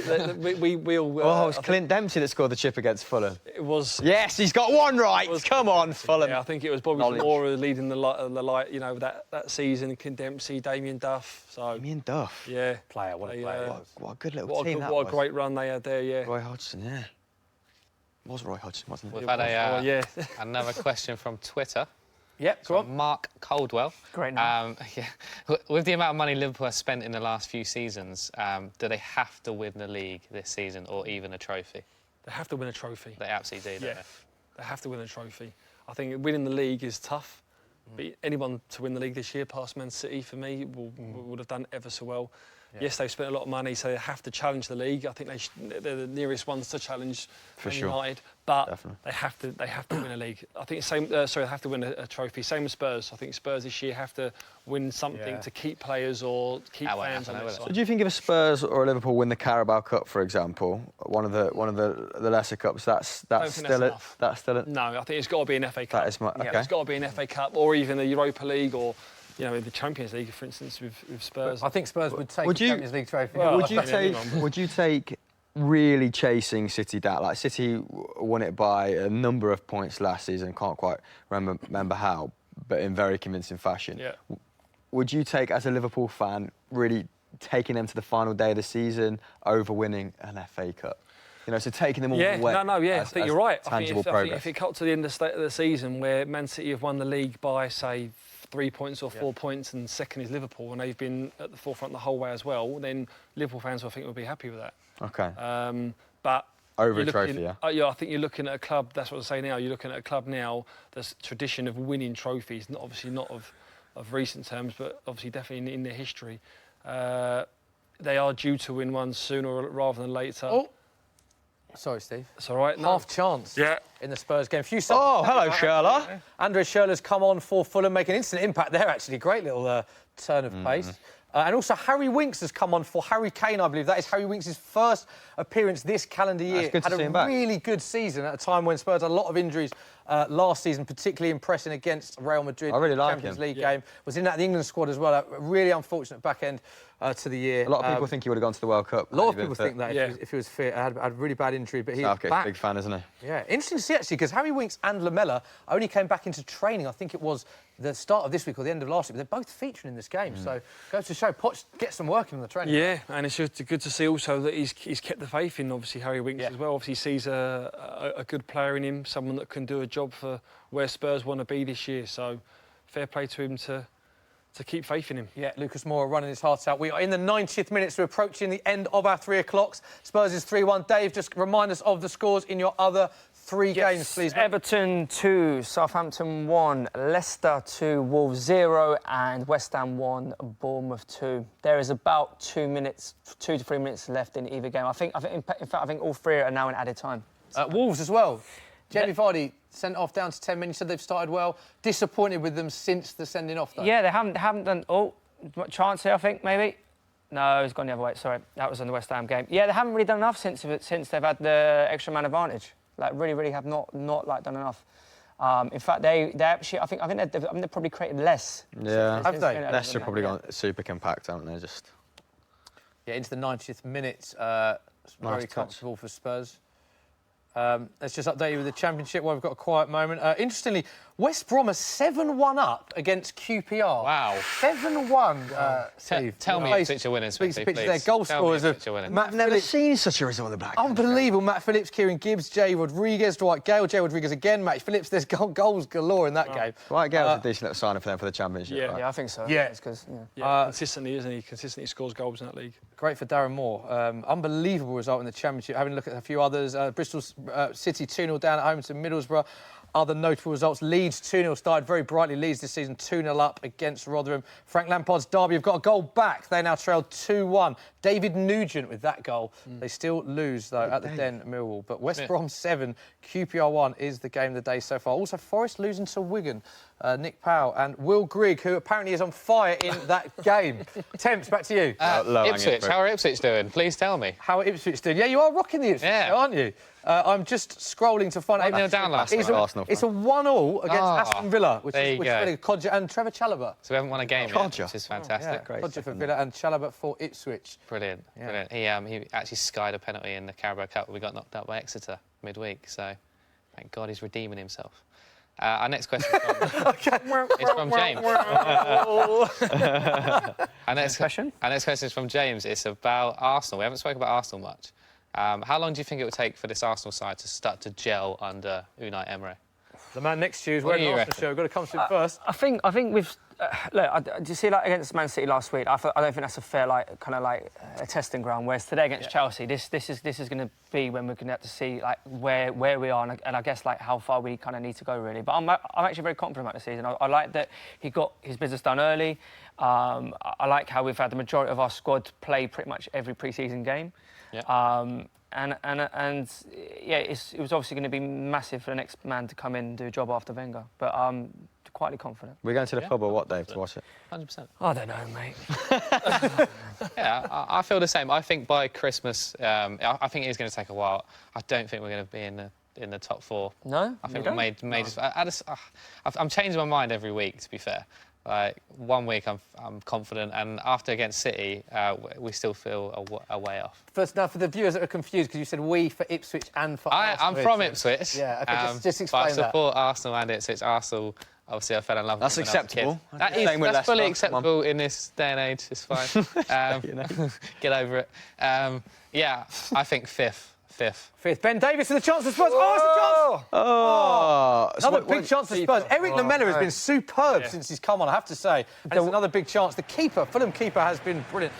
The West Ham game's finished. Bournemouth have won away at West Ham. That is a massive 3 points. That is a massive 3 points. These are the scenes there. There is Eddie Howe. Congrats. And interestingly, I think some of the West Ham fans leaving early before the end of the game. West Ham have started this season with a 4-0 defeat at Liverpool and a loss to Bournemouth. This is Pochettino. Fantastic result for Spurs. 3-1. Could have been a lot more. There is Lucas Moore impressing at West Ham next today with a goal. And he'll be a contender for man of the match, along with that man there, Kieran Trippier, who scored a fantastic free kick. First free kick Spurs have scored since October 2015, when Christian Eriksen scored a direct free kick against Swansea, and Harry Kane scoring his first ever goal in the month of August. Hallelujah. So glad we got to watch in the Premier League, of course. Mitrovic there with the goals. That's it. The only goal for Fulham, but Spurs take all 3 points. These are the scenes at Everton. Everton have won 2-1 at Southampton. Goal scorers, Theo Walcott and Richarlison. Danny Ings scoring his first ever goal for Southampton. Theo Walcott also having another goal disallowed. Great game for Theo Walcott. Fully expect him to be man of the match. That is Everton's first win of the season. Richarlison there with the other goal of the game. Started great for Everton in his Everton career. Looks like to be a great player for them. So the only game that is still playing, there's one other game in action. We should expect that to be still playing. Leicester, Wolves. Wolves need a minor miracle in the last minute to score 2 goals, which is highly unlikely. Leicester lead that on 2-0. Matt Doherty own goal and James Maddison. Jamie Vardy with his 3rd red card in 3 years in that game. There we go. Yeah. Steve, who's your top 4 for next season? Top 4 for next season. For this season, sorry, not next season. Sorry, yeah. I think Man City will win. I think Liverpool will run them close. Yeah. I do. This is where it gets interesting. Yeah. So then you're left with the likes of Man United, Chelsea, Spurs, Arsenal. I think Arsenal are going to be miles off it this year. Yeah, I really do. So I'm going to go from the top. I'm going to go Man City, Liverpool, Man United, Chelsea. Mine is, it's very hard to write. Mine's Man City, Liverpool, Man United, Spurs. OK. I just think Spurs are a couple of injuries away, it always seems, from... Not from collapse, but from having their title ambitions severely dented. Yeah. Manchester United, I feel, were very fortunate last season to finish 2nd. David De Gea, one of the best seasons we've seen from a goalkeeper in the Premier League ever. Romelu Lukaku's output's very, very decent, or, saying that someone has to score your goals. But I think the teams... I think Chelsea could be the wild card this season, under Sarri. So City... Liverpool, Chelsea, United or Spurs. Are you? OK, United. You can't have all Spurs. You've got to really put my neck on the line there. OK, it has ended. Our last 3 o'clock game is finished. Leicester City take all 3 points against Wolves. Sounds like it was a great game, that one. Loads of talking points, loads of action. But Leicester take all 3 points in that game. Matt Doherty own goal, James Maddison and Jamie Vardy with a red card, expected to miss 3 games for violent conduct. So there are our results. Blow for Leicester, big time. That is a big blow for Leicester. Obviously, recently made Jamie Vardy their most expensive player of all time when he signed that contract. And, excitingly, that bringing to an end of the 3 p.m. games means we can look at our accumulators. Here is our team accumulator. Let's have a look what we got on. I said Everton would beat Southampton. Everton did beat Southampton 2-1. Chris said Leicester would beat Wolves. Hamill, you were dead right. Leicester beat Wolves 2-0. Dave Jackson, Fulham. It was dead certain Fulham beat Spurs. It was ambitious and I liked it. Spurs won 3-1. Obviously, he's got his Arsenal hat on there with that prediction, we think. Temps went for the draw. West Ham, Bournemouth, which could have happened, but Bournemouth won 2-1. That was 150-1 beforehand. That didn't come in. We can have a look now, though, at Steve Sidwell's picks. Steve Sidwell said Everton would win. Everton did win 2-1. Steve Sidwell said Spurs would beat Fulham. Spurs did win. Steve said West Ham would win. Wrong there, Steve. Bournemouth won. And you said draw in Leicester Wolves, which I thought could have happened as well, but it wasn't. You were as wrong as we were, 15-1. Cheers. At least we're all as equally inept. Yeah, right. Quality. Final words from socials, gentlemen. Do you want a final question? Yeah, go on. God, who is your young player to watch this season? Oh, The nice. XF? Good question. Ooh. Tough Young one. player to watch. What age do you define young? 23. Because 23. There you go. 23, young player of the year. Ryan Sessegnon. Because you can't get nominated for young player of the year, can you, after 23? Very good point. Unless you're Harry Kane. I was going to say the ones that have stood out so far, Madison. Yeah. And Sessegnon would obviously be the other Sessegnon would be one. mine as well, yeah. Young Ryan's got to be up there. I mean, I sort of highlighted Guendouzi earlier on. He might be one to watch for Arsenal, but I mean, Manchester United are playing. Who's the young midfielder at the moment who came back on loan from Valencia? Oh, where's Patrick Van Straten when you need him? Pereira, yes, Dave Jackson. There's Patrick Van Straten. Pereira, if he gets minutes, and everyone in Man City's squad seems to be under the age of 23, don't they? I think their average age, the last lineup was about 25 something. So most of Manchester City. Yeah, that's fair. What about you? What about you, Sir? Mendy. Oh, sorry, I said Sessegnon earlier. you did. I think probably like Guendouzi. I think, you know, he cost 8 million quid. The manager clearly has a lot of faith in him already. You know, the fact to start in the first game, even though we had other players back. I think he'll have a very good season. I'm very excited about him as well. Good question. Good interaction on social media. Very good Temps. Yeah, very thank you good very much, mate. interaction. It's been quality. Quick few scores update in the Championship. Bristol City 0, Middlesbrough 2. It's still 7-1 in that other game. Frank Lampard's derby 2-1 down at Mill. Ipswich, Smithy. Ipswich. Ipswich, as I've said, is still 1-all. How about Brentford? Wigan 2, Nottingham Forest 2. Late goal in that game. In fact, there's been a missed penalty in that game. 2-2 Wigan, Nottingham Forest. Game of the day, though, without doubt. West Bromwich Albion 7, QPR 1. Goal scored. I mean, that is. I mean, I'd be amazed if you had, let us know in the comment section if you picked that game, because what the odds on that must have been amazing. Right, we can have a look at what is coming up on Sky Sports Football on Sky. Preston versus Stoke is our live Sky game. That is 5:15 p.m. on Sky Sports Football. A great day of football to look forward to tomorrow. Man City, everyone's favourite, many punters' favourites to win the league, and also the odds-on favourite with Sky Bets to be crowned champions again. They face Huddersfield Sunday, 12:30 p.m. Brighton against Man United is at 3:30 p.m. on the Sky Sports Premier League, and the Monday night football sees Palace against Liverpool. That is 7 p.m. Sky Sports Premier League. Look ahead to those games tomorrow, Steve. Do you expect Man City and a Man United win in those two games? Trick question, Steve.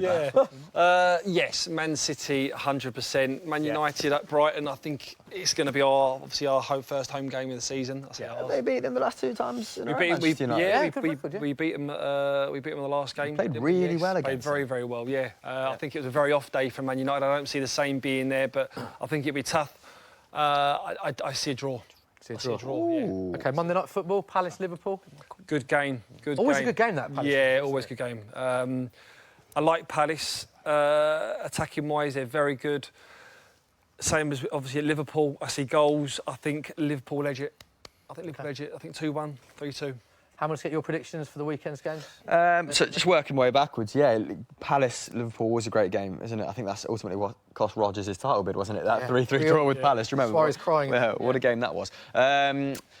Palace always set up to play against Liverpool, aren't they? Palace don't mind surrendering possession. They like playing on the counter-attack. Wilfried Zaha's always a threat. So I think that'll be quite tight. But I'm going to go 2-1, 3-1. And the others... Man City, Huddersfield, like Steve said, bit of a foregone conclusion for me. But Brighton might post. I like their business again. Jahan Bash, I can't really say his name, but he was prolific in the Eredivisie last season. I think 20-odd goals, 10-odd assists, creating a lot of chances for his teammates as well. So a really good all-round addition to the squad. I'm excited to see how he settles in.